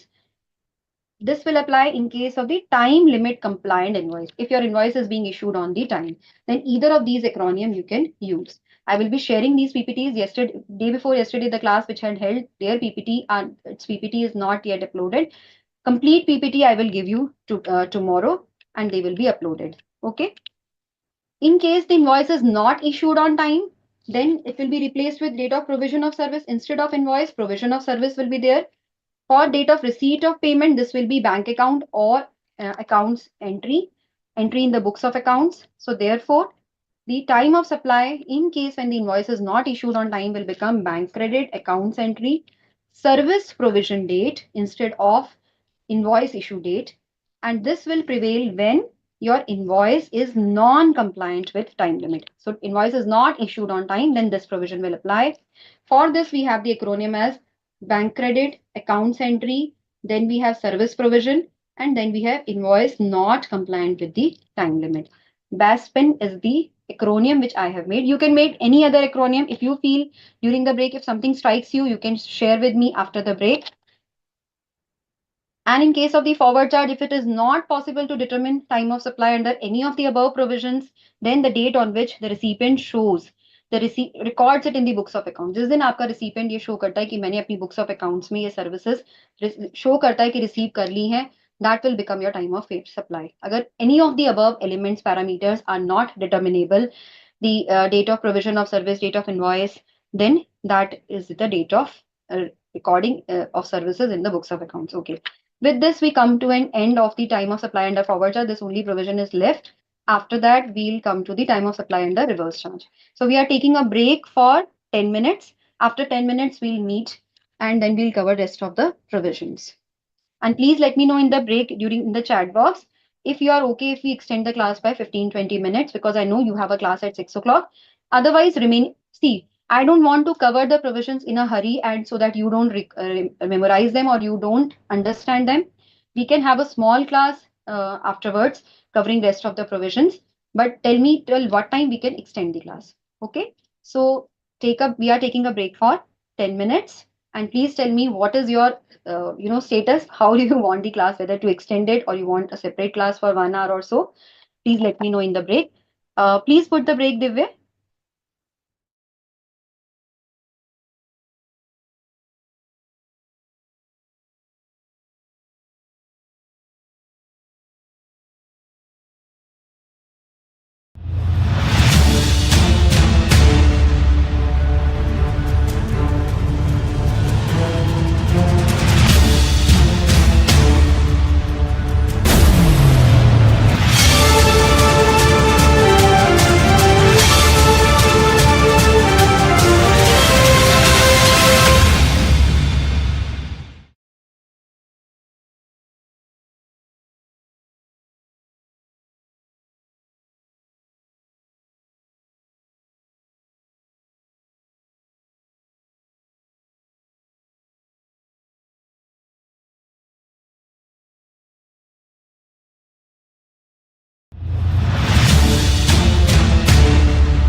Welcome back, students, after the break.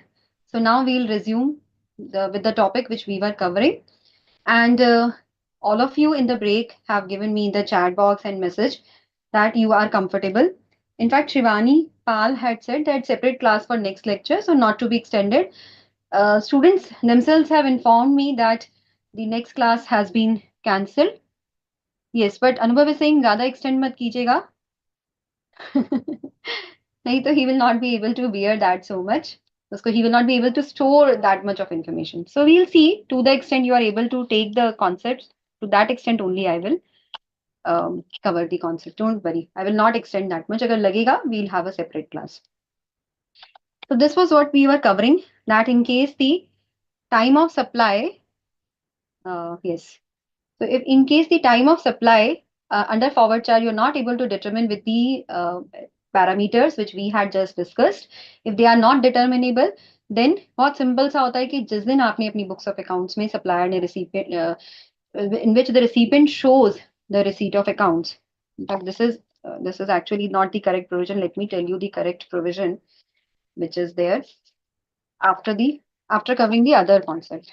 So this we will be covering afterwards. Let me first of all see the excess payment of 1000. Someone from the students last time he asked me regarding this 1000. Don't worry, I will not extend it that much. Some students are worried of extension also. So I will be taking reasonable time. Don't worry. Excess payment about up to rupees 1000. Option of taking invoice as time of supply. Let us see what this provision says. For a payment of up to rupees 1000 received in excess of the invoice value, supplier can choose to take the date of invoice issued with respect to such excess amount as the time of supply of services in relation to this excess value. Okay.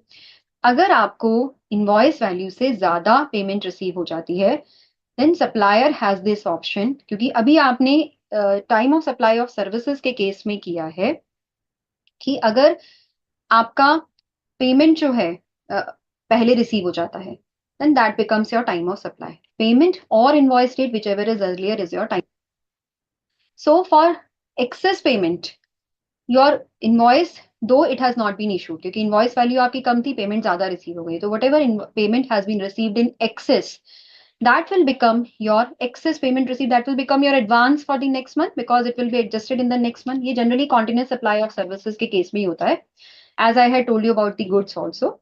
So in that case, the excess amount will be adjusted, the invoice will be issued in the next month, or this will be adjusted against the services provided in the next month. But this excess amount will become advance for the next month, which you have received in this month. And that is why there is an option. Now, as per the normal time of supply, this should be taxed at the time when it is received. But up to rupees 1000, a relaxation or an option has been provided to the supplier that he can choose to pay the tax at the time of issuance of invoice. So that invoice will be issued afterwards when next month's invoice will be issued.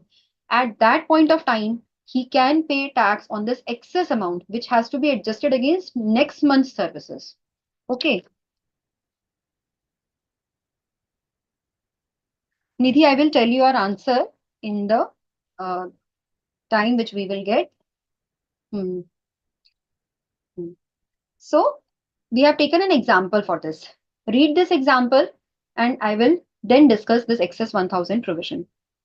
Dhanush is saying explain again. Okay, Dhanush, I will explain. You just go through this example. With this example, the provision will be more clear to you. We are dealing with a case where you have received a bill for a service and you have paid excess payment. This generally applies in continuous supply of services. So on a continuous basis, you are being provided these services.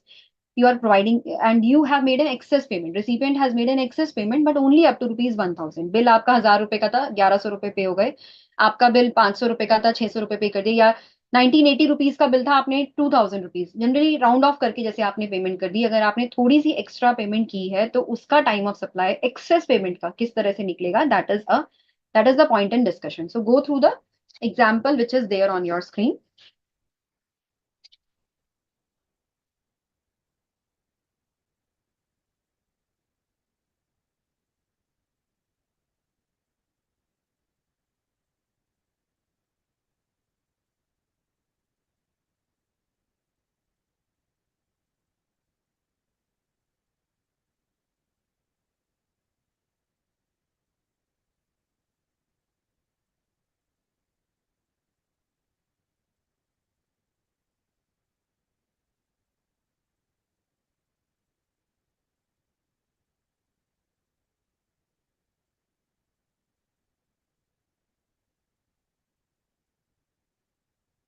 Okay, so you all have started determining the answer also. Good. I will see your answers after explaining the concept. So in Rudra Telecoms, it has issued the bill for the month of March. March month bill will be issued in April on 5th of April. So 5th of every month, next month is the due date for issuing the bill or release, asking for the payment. So bill has been received on 5th of April or by Mr. Om Prakash. He is a customer and he had to pay rupees 980, but what he has actually done is he had paid 1000 rupees. So round of payment उन्होंने करके कर दिया है, 20 rupees की extra payment कर दी है on 7th of April. तो 5th अप्रैल के बिल पे उसने 7th अप्रैल को पेमेंट कर दी. Invoice for April month is generated on 5th of May. Next month का जो अप्रैल मंथ का इनवॉइस है, क्योंकि ये तो मार्च मंथ की इनवॉइस 5th अप्रैल को आई थी, मे अप्रैल मंथ की payment has been bill has been generated on 5th of May. What is the time of supply of 980 and 20? पहली बात तो ये 20 रुपीज जो हमने एक्सेस पेमेंट कर दिया है, this is for the, this has to be adjusted in the month of April because this has been received in advance for the month of April. ज्यादा पैसे रिसीव हो गए तो हम ये तो कहेंगे नहीं कि अपने पास ही रख लेंगे कि चलो आपने एक्सेस पेमेंट कर दी, कोई बात नहीं, हमने जितना दिया हम इसी मंथ में लगा देते हैं. नहीं, हम उसको नेक्स्ट मंथ में एडजस्ट करेंगे. As a prudent supplier will adjust it in the next month. So time of supply for 980 and 20 rupees. Okay. So based on this provision, those who have understood this provision, I need some answers. Otherwise, I will explain it. Miss P, your answer. Okay. Well, is correct.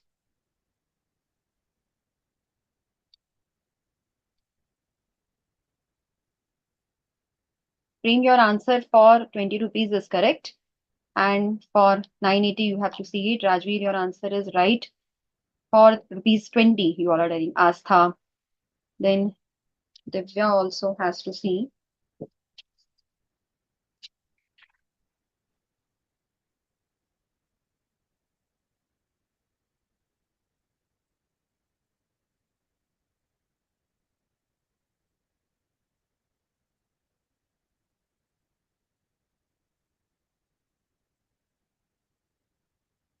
Prakash, you want to get it in Hindi? Definitely, I will tell you. Um, Anubhav, your answer is right. Though date for 980, you have mentioned a wrong month, but your answer is right. I think you know the provision. Okay. And Nidhi, you are right, but it's not March. You have to tell me the exact date. So Priyanshi is right to some extent, but Priyanshi, for me, for April, for 20 rupees, you have mentioned the wrong month actually. Wrong date you have mentioned. Rajveer, you are right now in this case. 980 rupees. Yes, yes, yes, it's right. Tell me the exact date for 980. For 20. Priyanshi is saying for no, no, no, Priyanshi, something is wrong. Anubhav is now right. Farhan is right. Show the provision for 980. I will show you the provision again because some of you want the provision actually. Yes. Sangeethavan, you are right. Some of you are writing for 980, some of you are writing wrong answers. For 20, many of you are right. So let me come to the concept so that you can understand the concept with this example. For the payment of 1000 rupees received in excess of the invoice value, supplier can choose to take the date of invoice issued with respect to, yes, let me explain it, Priyanshi, I'm explaining it again. Supplier can choose to take the date of invoice issued with respect to such excess amount as the time of supply of services in relation to this excess value. Whatever amount you have received in excess, supplier now gets an option. अगर आपकी 1000 रुपए तक की excess payment हुई है, if your excess payment is up to rupees 1000, then supplier has an option that either he pays tax on the advance or he pays tax at the time when he issues the invoice for this excess amount in the next month or next due date. Let us see this in our example. In our example, for rupees 980. First of all, 980 is very simple to determine. 980 says that for 980, the date of the date of bill or invoice is 5th April, and the date of receipt of payment is 7th April. So earlier of these two dates we have to take. That will be 5th April. Okay. For 980, it would be simply that 5th of April. But for remaining 20 rupees, For remaining 20 rupees, the invoice is issued on 5th of May and payment was made in the last month on 7th of April. So earlier of these two. 980 rupees pertain to the services which had been received in March and 20 rupees pertain to the services which have been received in April. It has been adjusted in the April month services. So for this, the invoice would be issued on 5th May. Nidhi, I will explain in Hindi, don't worry. And for payment will be, and the payment had been made earlier on 7th of April. So supplier now, had we applied the normal time of supply provisions, normal time of supply provisions अगर आप लगाते तो 20 rupees के लिए 7th April would have become the time of supply. But here the supplier has got an option that you can postpone the time of supply till the date of invoice issued for this excess amount. इस excess amount की invoice 5th May को issue हुई है तो हमारी payment, हमारा जो time of supply है वो 5th May को हो सकता है. Let me explain in Hindi. कभी कभी रिसिपिएंट जो है वो राउंडिंग ऑफ करके पेमेंट करने के चक्कर में थोड़ी ज्यादा पेमेंट कर दें, बाय मिस्टेक भी हो सकता है. Generally continuous supply of services के केस में इस तरह की पेमेंट्स होती हैं कि आपने इस महीने की पेमेंट करते वक्त थोड़ी एक्स्ट्रा पेमेंट कर दी and that is being adjusted to your next month's payment. अब उसको जब एडजस्ट करेंगे 1000 रुपीज तक में, अब एडजस्ट आप कर रहे हो लेकिन आपको पता है एडवांस पे तो टैक्स लग जाता है. तो जो इस महीने में आपने एक्स्ट्रा भी पे किया है वो नेक्स्ट मंथ के लिए एडवांस बन जाएगा और उस पर टैक्स लग जाना चाहिए. तो गवर्नमेंट ने आपको एक रिलैक्सेशन दिया है, डिपार्टमेंट ने एक रिलैक्सेशन दिया है कि आपका अगर 1000 रुपीज तक की अगर एक्सेस पेमेंट हो जाती है तो उसके लिए सप्लायर के पास ये ऑप्शन है. सप्लायर को अगर एक्सेस पेमेंट मिल रही है, मोबाइल बिल है आपने ज्यादा पे कर दिया, इंटरनेट सर्विसेज का बिल है आपने ज्यादा पे कर दिया, इसी तरह से आपका अगर एएमसी का अमाउंट ड्यू था आपने थोड़ा सा एक्सेस पे कर दिया, हर महीने आपका क्रेडिट कार्ड का कुछ बिल वगैरह है वो ड्यू हो रहा है, but credit card payment is not actually this particular thing, वो कोई सर्विसेज के लिए नहीं हो रहा है, उसके लिए जो चार्जेस हैं वो सर्विसेज हैं. तो वो जो एक्सेस पेमेंट आप करते हो उसके लिए आपके पास, सप्लायर के पास एक ऑप्शन है कि वो बोलेगा कि नहीं एडवांस में मैं टैक्स पे ना करके जब मैं इसके लिए बिल इशू करूंगा नेक्स्ट मंथ, इनवॉइस इशू करूंगा, मैं उस टाइम पर उसका टैक्स पे कर सकता हूँ अप टू ₹1000. अब किसी ने लास्ट क्लास में मुझसे पूछा था कि गुड्स में भी यही प्रोविजन लगता है तो उसमें क्या इशू है, वो नहीं समझ में आया था कि वो क्यों रिडंडेंट है. वो रिडंडेंट इसलिए है कि यहाँ पे हमने सप्लायर को रिलैक्सेशन दिया कि आप इनवॉइस के टाइम पर टैक्स पे कर सकते हो, और गुड्स के केस में तो आप टैक्स पे इनवॉइस पे ही पे करते हो, आपका जो जो टाइम ऑफ सप्लाई है वो इनवॉइस ही होता है. इसीलिए इस केस में आपको, जब आपका ये अगर सप्लाई ऑफ गुड्स होता है तो ये प्रोविजन रिडंडेंट हो जाता है क्योंकि आपने पे ही उस टाइम 7th अप्रैल आपने पे, आपकी टाइम ऑफ सप्लाई में आनी ही नहीं थी, आपको सिर्फ 5th मई को ही टैक्स पे करना था. इसीलिए time of supply of goods के केस में वो रिडंडेंट हो जाता है. Now all of you are giving me correct answer. Anubhav is saying supplier के पास, यस सप्लायर के पास दो ऑप्शन है, या तो वो नेक्स्ट मंथ को पोस्टपोन कर सकता है या वो अभी भी टैक्स पे कर सकता है इन केस ऑफ सर्विसेज. अगर गुड्स होते तो उसको 5th मई को ही टैक्स पे करना था, कोई ऑप्शन नहीं था. Yes. So now I hope all of you are clear in this point. Let's move to the next topic. Time of supply of services under reverse charge. Reverse charge में अब फिर से इवेंट्स देखते हैं कौन कौन से हैं. थोड़ा सा time of supply of goods का भी एक बार रिवाइज कर आप लोग करना चाहोगे कि हम फिर से करें. Date of receipt of goods, date of making the payment. I'm not asking you all because that takes time and we have very less time. We want to cover more. So date of receipt of goods, date of making payment, or 31st day from the date of issuance of invoice by the supplier, whichever is earlier, is the time of supply under reverse charge under in case of goods. Mark me, this is for the goods. Now we come to the services. अब services के लिए क्या question है? Last question clear आपको दोबारा से Nidhi, you want to tell me last question. Let's see it quickly once again. इसमें आपकी 20 last question. Nidhi please tell me if you want to, you are asking about this और some other question which we were dealing before the break. इतने हम एक बार ये वाले provisions करते हैं. So date of receipt of goods, वहां पर एक इवेंट था, यहाँ पर date of receipt of services. अब हमने यहाँ पे जैसे ही हम रिवर्स चार्ज में आए, अब हमारा सारा शिफ्ट कहाँ पे चला जाएगा? From whose angle we'll be seeing the transactions, from whose angle we'll be seeing the events, right? Anubhav, Rajveer, Prem, Priyanshi, Saumya, miss P, Astha, Prem, Prakash, Elmas, Milan, all of you are right. Harsh, ये याद रखोगे आधे आंसर्स आपके वैसे ही ठीक हो जाएंगे. सिर्फ आपको ड्यू डेट्स याद रखनी, क्योंकि इसमें इतनी ज्यादा मिस्टेक्स होती हैं बच्चों की इस पॉइंट के अंदर. अब हम रिसिपेंट के पॉइंट ऑफ व्यू से सब कुछ देखेंगे. सुनील, रिसिपेंट के पॉइंट ऑफ व्यू से हम सब कुछ देखेंगे क्योंकि हम रिवर्स चार्ज की बात कर रहे हैं. आपने शायद ये हेडिंग नहीं देखी, रिवर्स चार्ज सर्विसेज की. अब हम बात करें कैसे टाइम ऑफ सप्लाई डिटरमिन करने. So is this event relevant? Time, the date of receipt of services. Quickly tell me in the chat box, date of receipt of services.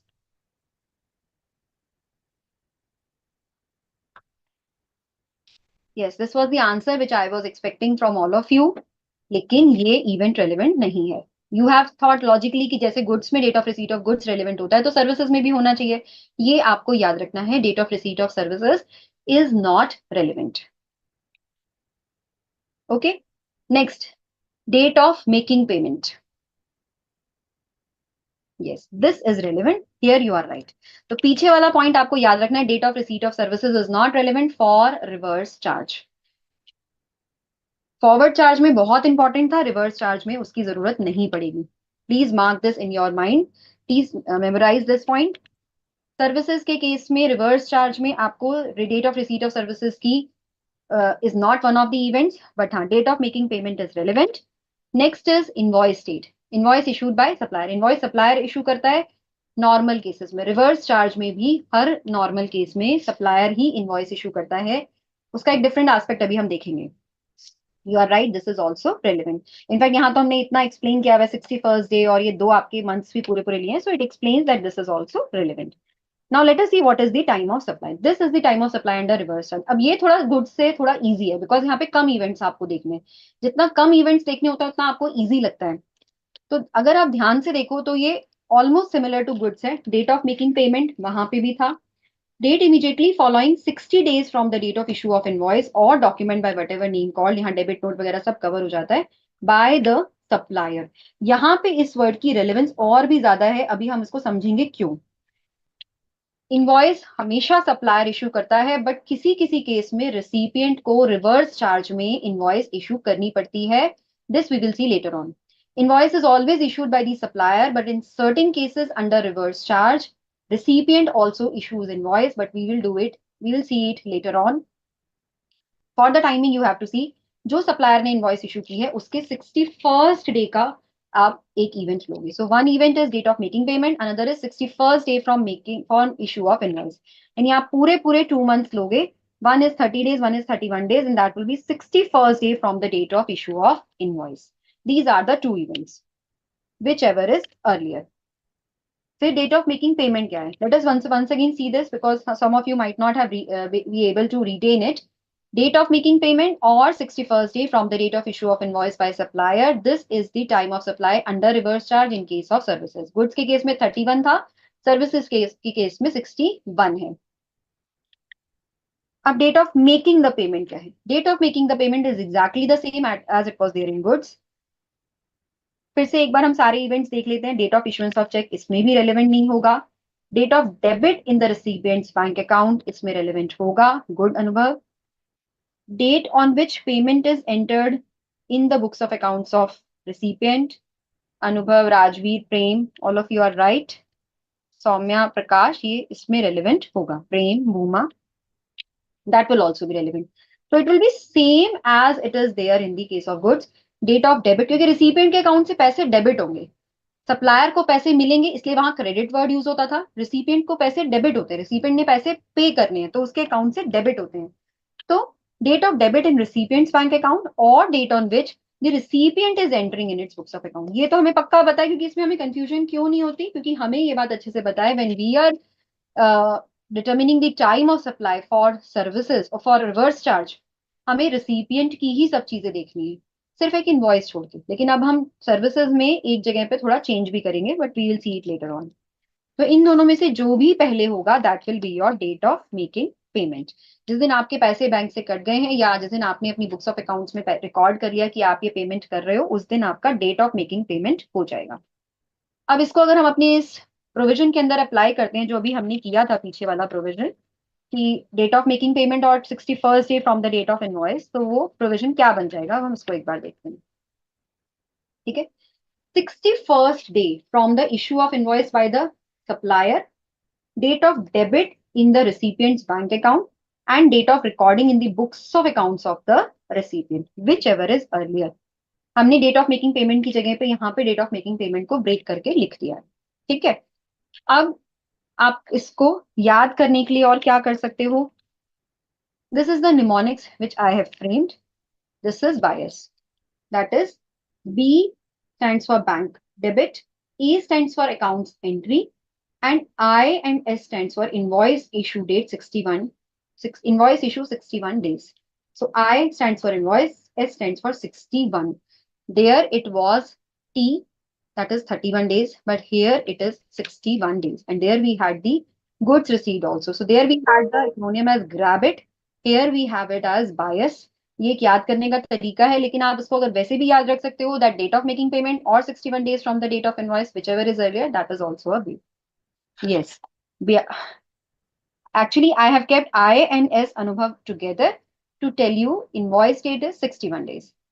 You can remember it in any way, whichever you feel comfortable. Okay. Yes. Siba can also be a way, but yes, Siba can also be a way because S and I has to be together. So this is also fine, which Nidhi has told Siba. So 61 days from the date of invoice. 61 days from the date of invoice is SI. B is books of account, B is bank debit, and A is account entry. So this I will include in my notes. Siba is also right. That can also give you whichever way you feel it right, or whichever way you feel is easy to remember. Anubhav is also saying Siba is good. So I will include it in my notes when I share it with you. Now, based on this, I have a question, whichever way you like it. But if you are calling it bias, then you have to know that it is 61 days of invoice which we are dealing with. I and S have to be together because that will give you 61 days from invoice. Now, this is the question based on reverse charge. Determine the time of supply from the given information. Assume that the service being supplied is taxable under reverse charge. So I have explicitly given to you that it is under reverse charge. May 4 is the date on which the supplier of service issues invoice for the service provided. There is a dispute among amount payable, and that is why your payment got delayed. And payment is made on August 21. So 4th of May, the supplier had issued the invoice. It is a case of the reverse charge. We have not provided when services have been provided. This is not given in this question. But there is a dispute regarding payment. So payment got delayed up to 21st August. Date of making payment is 21st August. So please tell me the time of supply for reverse charge.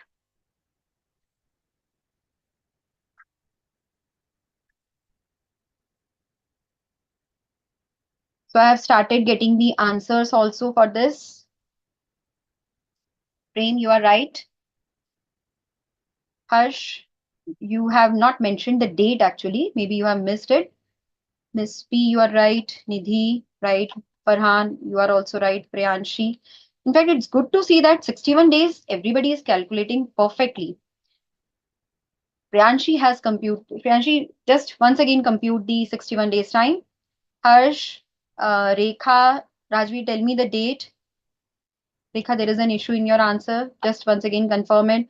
Asta also needs to see it. Booma is some issue in your answer. Almas is right. Rajveer, again compute your date. Prakash is right. Nidhi, your answer was right. Miss P, Nidhi, all your answers were right. So Anand Ruti, your answer is also right. Anubhav, you need to see your answer again. So Priyanshi, Sangeethavan, then Booma, your answers are right. Divya, again you have to see your answer.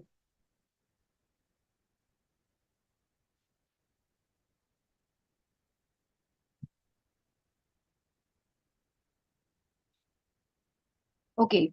Now I have got two answers here. In fact, one new answer is coming is June 5th. And one of you have written 4th June also. So the answers which I'm getting is July 4, June 4, June 5, and then July 5. So these are the answers which I have got for this particular question. And in fact, the maximum number of students have given me these two answers. Now tell me, let me explain you that how we have to compute 61 days. In fact, I was appreciating all of you. Then suddenly I got some other answers also for 61 days. Now when May 4, we have to compute 61 days, 61st day from May 24. In the month of May, May 4 has to be excluded because we said 61st day from the date of issue of invoice. So 4th May has to be excluded. So number of days which are left in May will be 27. It's a 31 days month. In June, it will be 30. So that makes it 57. Now we have to compute 61st day. So how many days more we want? We want 4 more days in the month of July to come to 61st day. Again, different answers we are getting. Yes. So Bhuma, it is 60 days, the day immediately following 60 days mark. Okay. So May 4 is 60 days after July 4. No, it will not be after July 4. Bhuma, I have shown you the calculation. In the month of May, you have 27 days. In the month of June, you have 30 days. So that makes it's 57. And for July, you need only 4 days to come at 61st day. I don't think it should, any of you now have a doubt in 61 days computation. Yes, now you got it. Anubhav, you got this point. Okay, 27, yes, 27 days in May. Some of you might have taken May to be a 30 days month. That can also be an issue. You can simply say 2 months from the given month, but same date. No, you cannot say this, Miss P, because every month has a, if it's July and August consecutively, then the time will change because both of them have 31 days. Then that will change. So you have to compute it independently.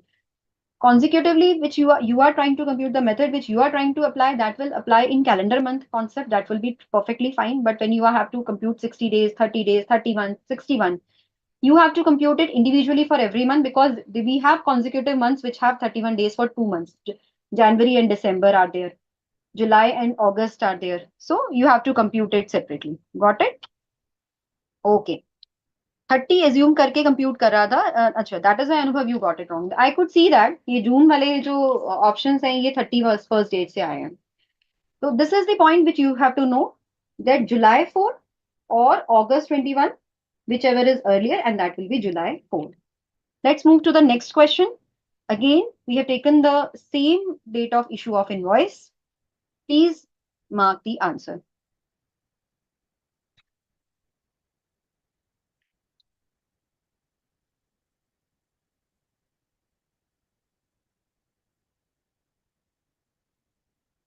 If we are a bit quick, we will be able to complete all the concepts within a reasonable time. Okay, so let me see the correct answers. Okay, let me start. Prem, Prakash, Nidhi, Almas, Soumya, Neeraj, Anubhav, Miss P. Then Anubhav, you have an issue in your answer. Again, see it. Miss P, Harsh, Astha, Mohammed Farhan, Divya, Milan. You all are right. Rajveer, you are right. Anubhav and Anand Ruti have to see their answers. Mahalakshmi, you are right. If it's Priyanshi, you're right. So payment, when we say payment made to supplier, that means it is earlier of the date of debit or date of recording in the books of accounts. अगर payment date हमें दी हुई है तो हमें फिर उसके breakup पे नहीं जाना कि पेमेंट डेबिट हो गई है कि नहीं हो गई है, बुक्स ऑफ अकाउंट्स में एंटर हुई है कि नहीं हुई, क्योंकि इसमें कोई और इन्फॉर्मेशन अवेलेबल नहीं है, सिर्फ July 2 is the payment date. So then we need not see anything else. Priyanshi, Sangeetha, you are right. Okay, Anubhav, now you got it. So all of you are right. And in this case, the answer is July 2 because 61 days from May 4, we have already seen is July 4. Earlier of these two dates is July 2, and that is the answer. So I hope this concept is now clear to you. Time of supply and the reverse charge in the normal case. अब यहाँ पे reverse charge की भी थोड़े complex cases हैं. Complex नहीं, थोड़े different cases हैं. So that we will see. Yes. अब आता है time of supply and the reverse charge where invoice is issued by the recipient. ये एक स्पेशल केस है. ये एक अमेंडमेंट भी है सेक्शन 13 में जो last year finance number 2 act 2024 से आई थी. And I want to tell specifically before discussing this that this amendment is not applicable for May 2025 examination students. It is applicable only for September students. Okay. Now let us discuss this provision. अभी आपने tax invoice का chapter नहीं किया है. Sunil answer is correct. Tax invoice chapter you have not done till now, but tax invoice में ये concept discuss होता है कि किस केस में अगर आप रिवर्स चार्ज में टैक्स पे कर रहे हो as a recipient, you are a registered recipient and you are receiving supply from an unregistered supplier, then as a recipient you have to issue the invoice also. आपको tax तो पे करना ही करना है, आपको अपने ऊपर एक सेल्फ इनवॉइस इशू करनी होती है। उसकी टाइम लिमिट अभी रिसेंटली नोटिफिकेशन से बताई गई है कि उसकी टाइम लिमिट भी क्या है। वो rules have been amended, section 13 has been amended, ये सारी चीजें इकट्ठे अमेंड कर ये प्रोविजन इनकॉर्पोरेट किया गया कि अगर, आई will explain in English also, don't worry, कि अगर आपका जो सप्लायर है वो अनरजिस्टर्ड है और आपको रिवर्स चार्ज में सर्विसेज सप्लाई करनी, रिसीव कर, you are receiving the services under reverse charge and you have to pay the tax under reverse charge method, then you have to issue the invoice for the services being received. ये जो chart है, ये this chart is explaining that when your, so first of all recipient should be registered and he is receiving supplies taxable under reverse charge basis under section 93 or 94. 93, 94 deal with the RCM. So if they are receiving services either under 93 or 94, and in 94 supplier always has to be unregistered. We had seen this in charge of supply chapter, that recipient has, supplier has to be unregistered. So 94 mein to, in case of 94 recipient always has to issue the invoice. But in case of 93, there can be two cases. Either your supplier is registered or your supplier is unregistered. In case your supplier is unregistered, still you have to pay tax under reverse charge and you have to issue the invoice on your own. Recipient को ही invoice issue करनी है. So recipient has to issue the invoice in case of reverse charge. In simple words, if we say, when your supplier is unregistered. Anybody has issue until this point कि अगर आपका supplier unregistered है, आप RCM में services receive कर रहे हो या गुड्स रिसीव कर रहे हो, तो आपको अपने उस पर्टिकुलर सप्लाई के लिए इनवॉइस भी खुद ही इशू करनी है, क्योंकि आपका सप्लायर अनरजिस्टर्ड है, उसकी इशू करी हुई इनवॉइस जो है वो टैक्स इनवॉइस नहीं मानी जाती। दोनों अनरजिस्टर्ड हैं तो आपको एज अ रिसिपेंट तो रजिस्ट्रेशन लेना ही है, क्योंकि आपको टैक्स पे करना है। आप जब रजिस्ट्रेशन ले लोगे तो आप इनवॉइस इशू कर दोगे। तो आपको टैक्स पे करने के लिए रजिस्ट्रेशन लेना होता है। अगर आप आरसीएम में 9(3) में टैक्स पे कर रहे हो, 9(4) में भी यही कॉन्सेप्ट। 9(4) में अगर आपका सप्लाई, वो आपकी specified services, specified class of person, वो सब अप्लाई करेगा। बट अगर आपके दोनों लोग अनरजिस्टर्ड हैं, सप्लायर और recipient, recipient has to take registration. अब सेकेंड पॉइंट आता है, उस केस में आपका टाइम ऑफ सप्लाई क्या होगा। तो time of supply will remain same, that is in fact it's not same but per se, but this will be date of making payment और date of issue of invoice. यहाँ पर दोनों events recipient के point of view से ही, मैंने अब तक आपको whatever I have told you is that invoice has to be issued by supplier, but here this invoice is issued by the recipient. Either the date on which you have made the payment or date on which you have issued the invoice, whichever is earlier, that will be your time of supply. Date of making payment or date of receiving it, date of issuing invoice.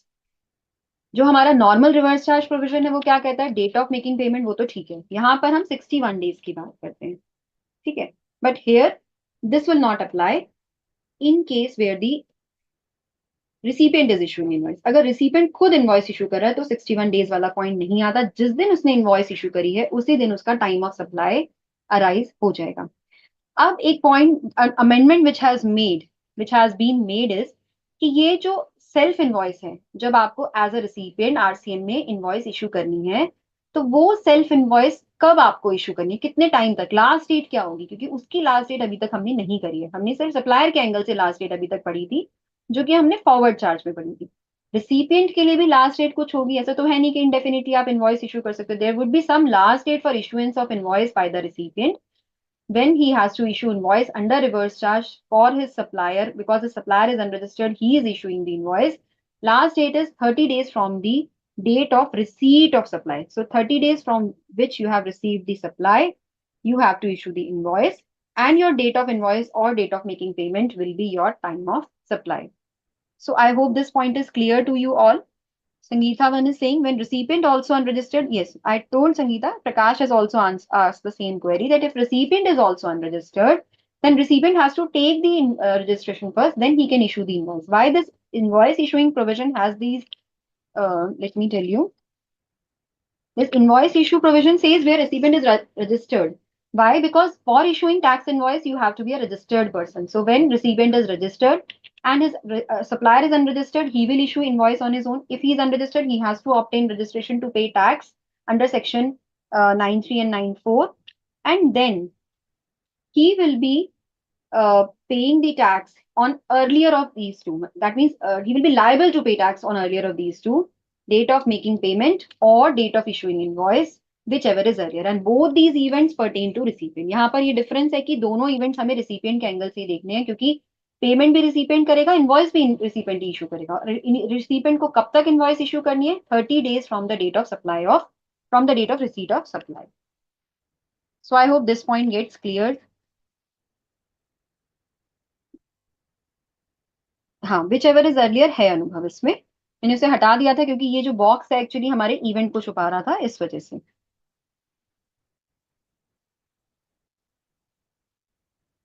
he's saying how he registered and manages 30 days from the date of receipt of supply. Now that can be an issue that we have to see. I have to think about it. I will get back to you on that. Supplier agar registered hai Soumya, then this provision will not apply. Then supplier will issue the invoice. Okay. So let us come to the next point. So this is one of the reverse charge provisions. ये normally apply नहीं होगा. जहां पर आपका supplier unregistered है और आपके recipient को invoice issue करनी पड़ रही है, वहां पर ये provision लगेगा. When supplier is unregistered and recipient is unregistered, yes, Muma, it will be applicable. For this, we have again made a acronym. Priyanshi, this is not in book, but this is in there in the statutory update, which has been posted on the BOS Knowledge Portal as well as on the ICAI website. We have posted the statutory update. In fact, the amendments which we have discussed in charge of GST also, you would have find that that is not in the book. Two amendments were there in charge of GST chapter. They are not applicable for May 25 students. So that is why it is not in book. But for September students, these amendments have been separately web hosted. Please ensure that you go through them. Everything will be covered in this class also. So I hope, Priyanshi, your doubt is clear. Yes, Nidhi has correctly, deciphered the acronym which I am going to tell for this. So date of invoice, date of debit in the recipient's bank account, and date of entry in the books of accounts of the recipient. And in fact, यहाँ date of invoice by recipient हम बता सकते हैं कि date of invoice भी recipient. All three events have to be from the angle of the recipient. That will give us the time of supply. Whichever is earlier is there. And this, the acronym for this is BAI. Okay. It is, yes. In fact, I forgot to tell you that it is there at the end of the chapter. At the end of the chapter, this is a Finance Act amendment. This 30 days provision is not in the book because it's a notification which was issued subsequently after the printing of the book. But this section 13 amendment, which I am discussing, is there at the end of the chapter. All the Finance Act amendments which have been incorporated at the end of your chapter have now become effective, and you have to read the substituted provision from now. So this is the acronym which we can make for this particular provision. Now, one question based on this particular provision, and then we'll move to the next point. I hope to cover all the points today. Please be a little bit quick in answering this question. Okay, I have got some answer from Abhinan. Abhinan, I think this was for the last question which you were trying to answer. Abhinan, Shivani, Somesh, Palak, you can also join from Zoom from next time. That will help you in having a better connect in the class. So determine the time of supply from the given information. It's a reverse charge question. May 4 is the date on which supply is received by the registered recipient from an unregistered supplier. Invoice is issued on the last date prescribed under law. So this I have told you that invoice is issued on the last day because the exact date of invoice I have not told you. And July 21 is the payment made to supplier of service. So payment made by the recipient to the supplier. T and things.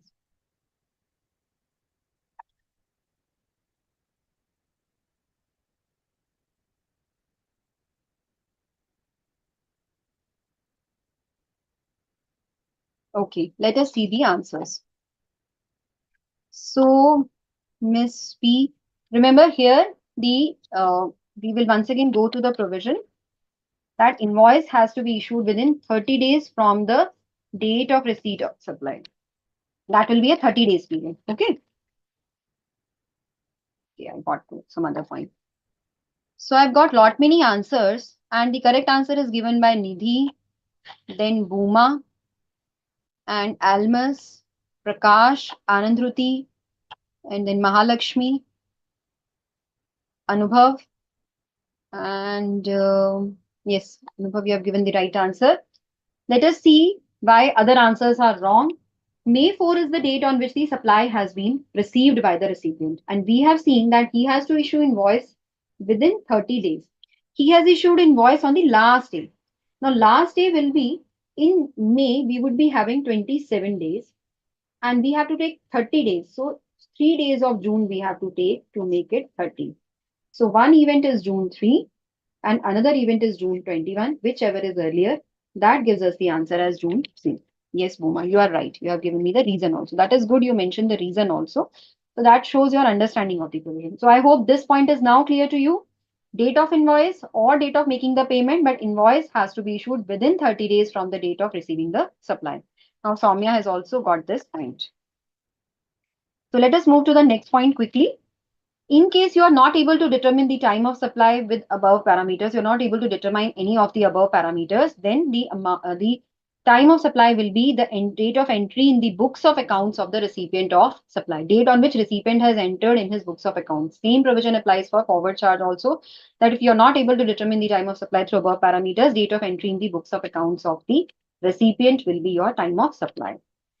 Another important concept is time of supply of import of services by the associated enterprises. Okay, so Neil and Sangeethavan, now you are absolutely clear with the concept.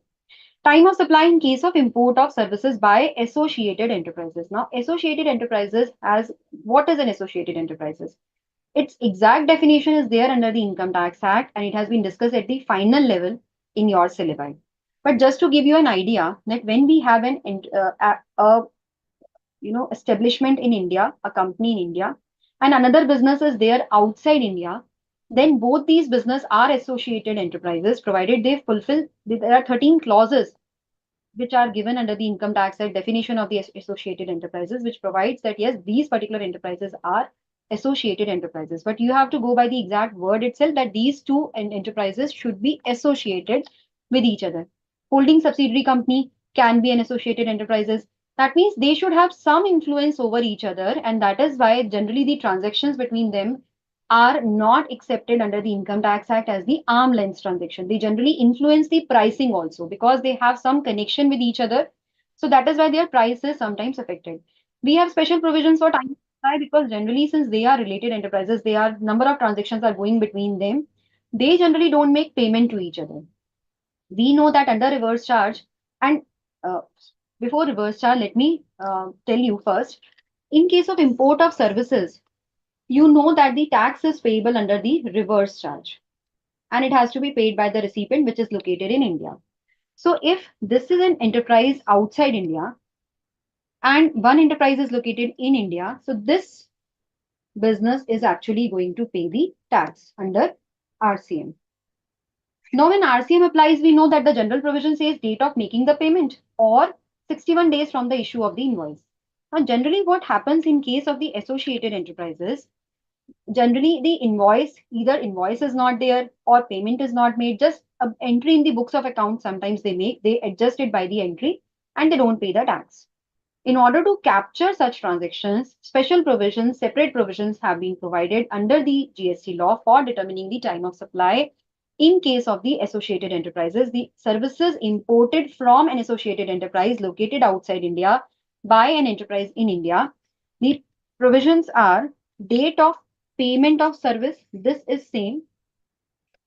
Instead of 61 days from the issuance of the invoice, date of entry in the books of accounts of the recipient. That means Indian concern, if it enters in its books of accounts, it makes entry in its books of accounts, then that amount to time of supply. So date of payment of service, this remains the same. That is there everywhere you will find it. Changes in case of the invoice. If you see that in case of the second point also, which we had just discussed, the date of invoice had been replaced. 61 days from the date of invoice was replaced with the date of issuing the invoice. Here it has been replaced with date of entry in the books of accounts by the recipient. Mark these words. Recipient ने अपनी books में जब entry की है, तो यहां पर भी हम जो दोनों इवेंट्स देख रहे हैं, both the events have to be seen from the recipient's point of view. That will help you in retaining the concept. Nidhi, recipient RCM ka overview I will give at the end of the session so that those who are clear with the concept, they can leave the class. So this is the mnemonics for time of supply by the associated enterprises. BA, that is bank payment, account entry. Either date of making the payment or date of or making entry in the books of accounts. Okay. This is, I think, simple. Only two things you have to remember, and then you can determine the time of supply. Based on this, I have taken a question and you have to tell me the answer. Time of supply. A German company issues email informing its associated enterprise in India, ABC Limited, of the cost of technical services. Email से उसने बता दिया कि ठीक है भाई, हमारी जो है ना इतनी कॉस्ट आएगी. सपोज जो भी आपके यूरोज थे या जो भी आपकी जिस भी करेंसी में कुछ कंसिडरेशन थी कि इतनी कंसिडरेशन आएगी. And the company, Indian company itself recorded it on May 1. तो इनवॉइस इशू नहीं हुई है. That is what I told you, because inter unit transactions होते हैं, they don't issue the invoice. And ABC Limited transfers the amount to the account of the German company on July 2. So May 4 ko it has issued the invoice and it was recorded in the books of accounts on May 1. Because जब email issue हुई थी उससे पहले ही ABC Limited ने अपनी invoice में transaction record कर ली थी. जुलाई 2 को उसने पेमेंट कर दी. And let me see the answers. Miss P, first check your answer quickly. So Prakash, Nidhi, Almas, Harsh, Miss P. Yeah, Miss P, now you're right. All of you are right, in fact. Mahalakshmi, Farhan, Priyanshi, Rajveer, Mohammed Farhan, Soumya, and then Neeraj. Bhuma, you are right with reasoning. Anandruti, and then Sangeetavan. So I think this concept is clear to you. Date of making payment or date of entry in the books of accounts, whichever is earlier, whichever way you want to learn it. This is for time of supply in case of the associated enterprises. Time of supply of vouchers. Before discussing time of supply of vouchers, we are short of time. So let me simply tell you to retain this concept. आपने time of supply of goods, vouchers for goods करा था. Same he time of supply of issue of vouchers for services है. दीदी आपकी query मुझे exactly समझ नहीं आ रही है. एसोसिएटेड एंटरप्राइज के लिए कोई दिन एक्सटेंड नहीं करते. हाँ, this is what you want to say कि 61 days from the date of issue of invoice या उस तरह से नहीं करते. जिस दिन बुक्स में एंट्री हो गई उसी दिन आपका टाइम ऑफ सप्लाई अराइज हो जाता है, अगर वो पेमेंट से पहले है. This is I think what you want to ask. That is the case. Time of supply of vouchers services और गुड्स के केस में एग्जैक्टली सेम है. सिर्फ डिफरेंस यही है कि वहां सर्विसेज प्रोवाइड हो रही है और गुड्स के केस में आपका वाउचर गुड्स के लिए रिएम्बर्स हो सकता है. So if your supply is identifiable, date of issue of voucher will be your time of supply. If your supply is unidentifiable, date of redemption of voucher will be time of supply. दो तरह के vouchers है. एक आपको hotel industry ने दिया, if consideration received in excess in advance received more than 1000 है तो फिर आपका एडवांस पे टैक्स पे होगा आज था. फिर उसमें वो आपको रिलैक्सेशन नहीं मिलेगी, आप नॉर्मली करोगे उसको, आप भूल जाओगे कि अभी एक्सेस पेमेंट क्या है, वो एडवांस पेमेंट हो जाएगी. Hotel has given you a voucher for room stay up to rupees 5,000. Now this is for room stay. Specifically, room stay का fixed rate है. Then this is a supply is identifiable. Date of issue of voucher will be time of supply. But if the service is beauty services, any beauty services in the salon you can take, and voucher is up to rupees 2,000. So there are so many services, hair styling services, spa, then you have the haircut is there and other services. So we have to know which particular service we can get, we are availing. Based on that, date of redemption will be our date time of supply. So vouchers we had already seen, we use it as a consideration or part of consideration, and therefore the time of supply will also be same. In case of room stay, the date of issue will be the time of supply, and where it is not identifiable, the supply is not identifiable, date of redemption. Prakash is saying I'm confused in RCM when we see 61, when we see 13. Prakash, in RCM under services, in case of RCM of services, you always see 61 days from the date of issue of invoice by the supplier. This is the general principle. In all the provisions of time of supply, I will request you to first of all remember the general provisions, then go to the exceptions. In case of the goods, we used to see 31 days from the date of issue of invoice. In case of services, we see 61 days from the date of issue of invoice. Now we have second case where we said that the reverse charge where recipient is issuing the invoice. In that case, it will be date of invoice. Only thing is when that invoice has to be issued, that is a separate part. That invoice has to be issued from 30 days from the date of receipt of supply. That is a different point. In case of associated enterprises, that invoice, instead of that invoice date, we take the date of entry in the books of accounts. अगर आप थोड़ा ध्यान से इन सारे provisions को class के बाद revise करोगे, you will be able to understand. Okay, I have started. By mistake, I took this example. I shifted to this example, but good. I have started getting the answer.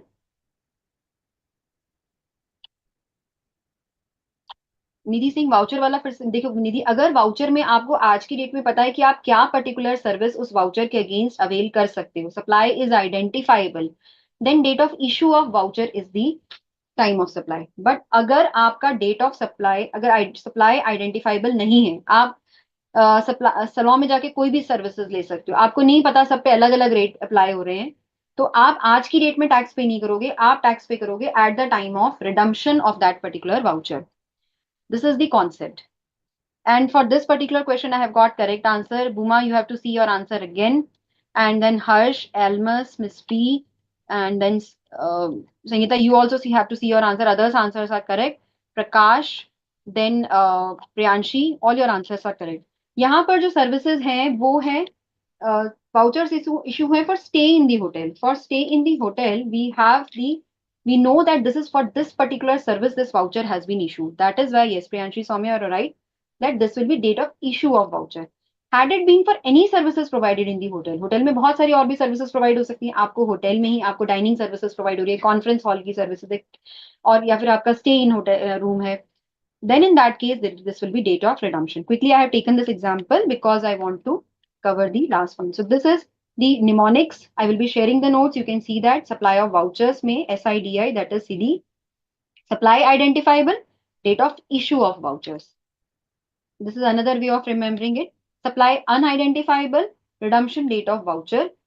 That will be your time of supply. SURD, SURD.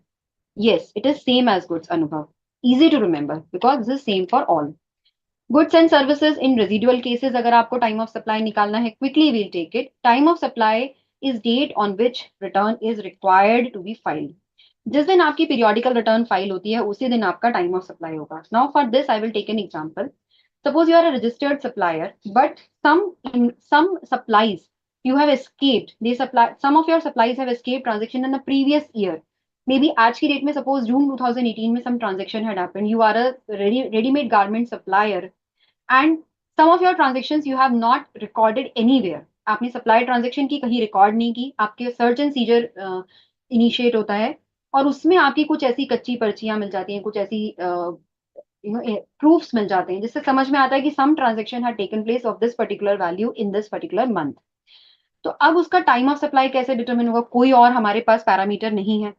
So for that, the time of supply will be determined based on the date on which the return has to be filed for that particular month, and that will become the time of supply. So time of supply will be date on which return for the month of June 2018, for which the transaction we have traced, the department has traced. वो बोलेंगे आपको उस month का आपका time of supply हो गया, और उस दिन से अभी तक की आपकी जो भी interest, penalty, सारी obligations arise हो जाएंगी.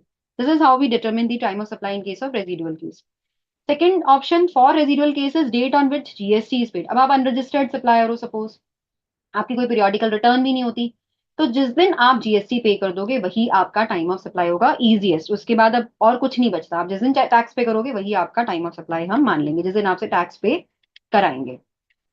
नेक्स्ट है time of supply in case of enhancement of value. ना अगर आपने कंसिडरेशन एज अ रिसिपिएंट, आपने अपना जो कंसिडरेशन है अपनी सप्लायर को, you have paid it not on time, you have paid it with delay, and that is why your subscription has been That is why you have to, some students are asking for WhatsApp link. Okay, so we'll be sharing the WhatsApp link after the class, at the end of the class.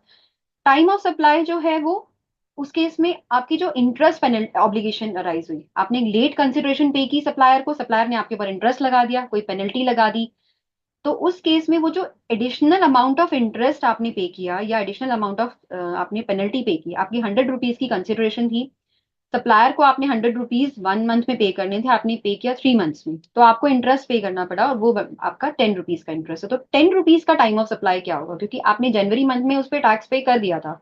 अब March month में जब आपने वो interest obligation पे की, या जून April month में जब आपने वो इंटरेस्ट ऑब्लिगेशन पे की है, तो टाइम ऑफ सप्लाई क्या होगा, जनवरी मंथ होगा या अप्रैल मंथ होगा? क्विकली आप लोग मुझे उसमें बताइए चैट बॉक्स में, क्या होगा उसका time of supply?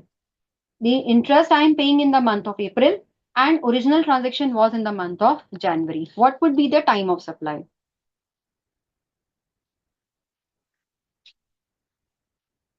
Rajveer is right. Rajveer is right in his answer.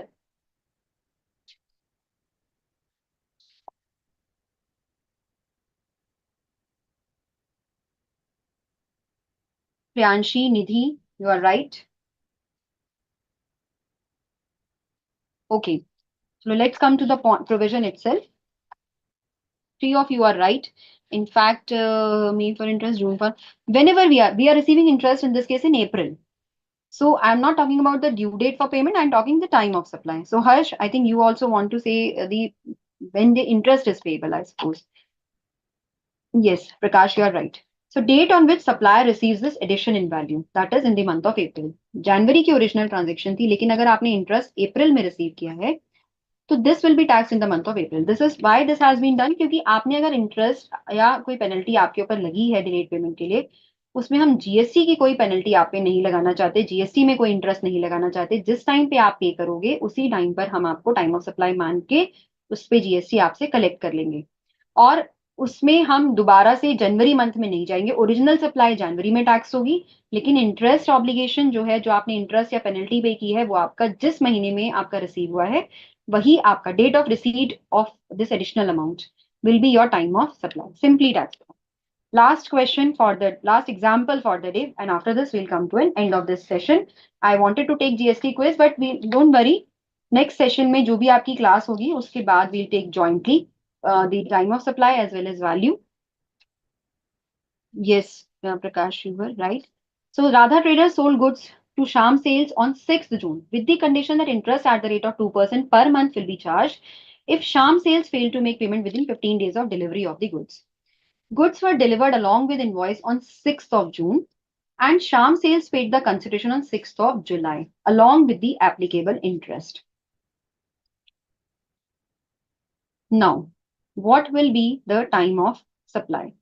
Okay, I have taken the time of supply for goods. So you again have to go back to the goods provision, because I told you residual cases और interest obligation goods और services की same तरीके से follow होते हैं, दोनों में बिल्कुल सेम प्रोविजंस लगेंगे. Yes, you all are right. Mahalakshmi, Saumya, Sangeeta one, and what about others? The month in which you have received the interest. Let me see other answers also. Okay, Nidhi, it will not be 6th June because you are receiving the interest on 6th of July. So Almas, Anubhav, you are right. Then additional consideration, yes, Harsh, you are right. You have mentioned for both. And then Prakash, Nidhi, Prem Kumar. Prem Kumar, you are right. You have mentioned for both the values. Harsh is also right. And others, Miss P, yes, you are right. So this is the 6th July is the time of supply for the additional consideration. Okay. With this, we come to an end of the session. I don't want to stretch it too far. Now we are at 5:35 and our session is complete.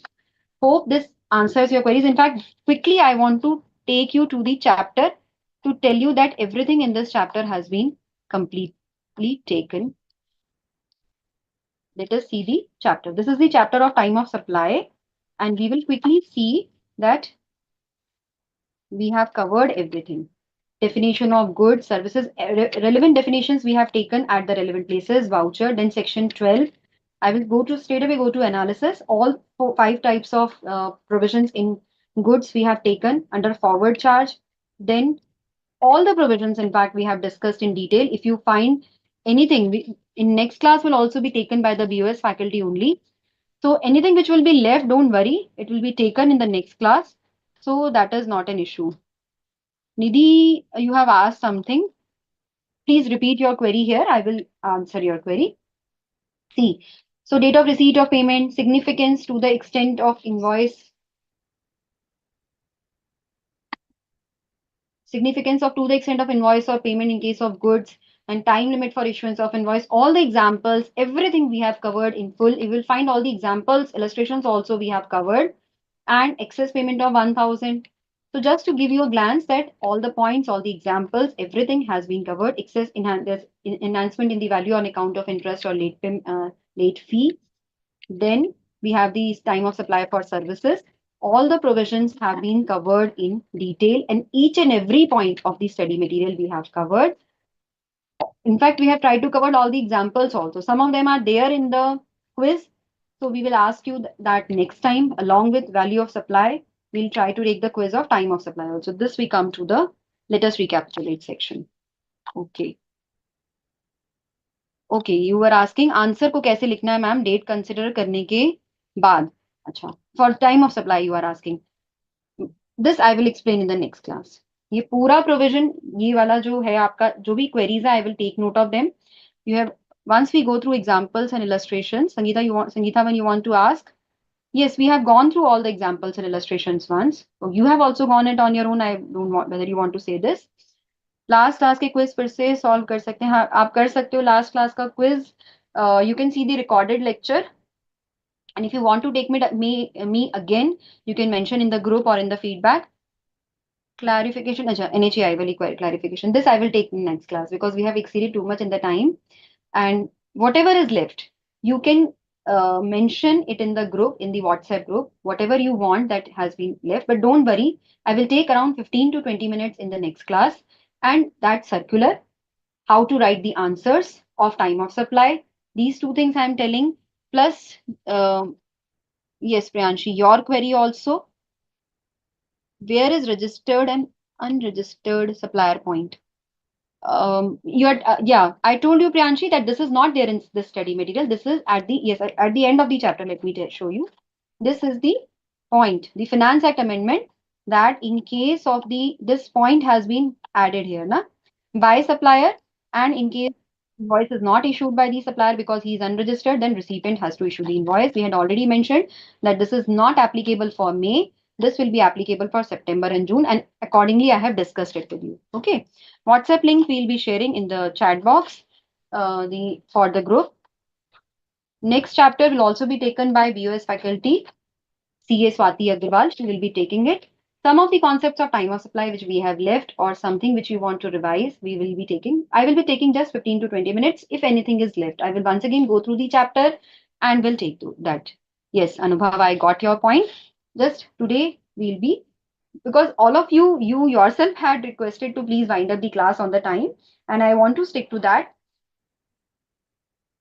circular those points how to present the answers I will be taking in the next class along with time of supply our other faculty at board of studies she will be taking the class now before we come to an end of this session let me first again remind you about tomorrow's webinar which is going to be there charcha ka vishay CA pariksha let's discuss CA exams most relevant session for you by the ICAI leadership we are going through the yes, so Anubhav, good that you will be joining the Charcha Ka Vishay session, and that will be very helpful to you. So I have told you how to join it. Let's see the video so that you can see the link also. Make sure you join it through BOS Knowledge Portal.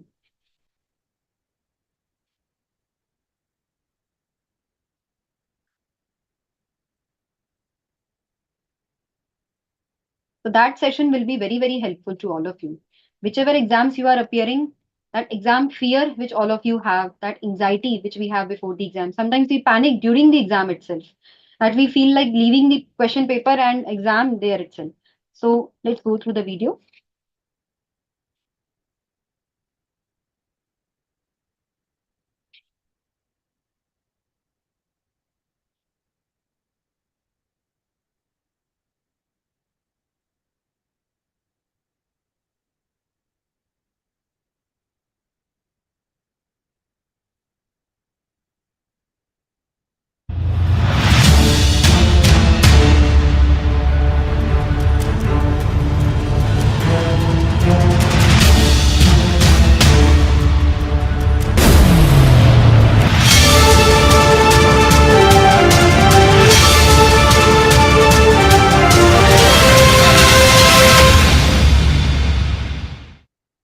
Okay. So with this, we come to an end of this session. And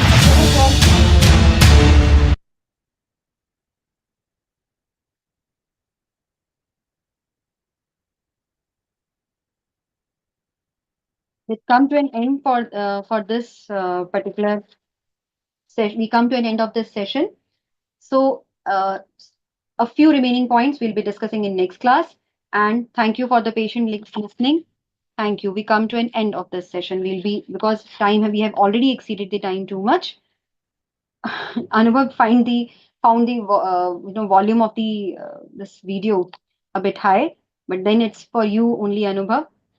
Yes, you can join it through the BOS Knowledge Portal. Go to the link and click on the BOS Knowledge Portal's that particular point from where you join the class, and you will be straight away going to this webinar. You'll be getting a text box to put your query also. So thank you so much everyone for attending this session and be there for me with me for this session. Thank you so much.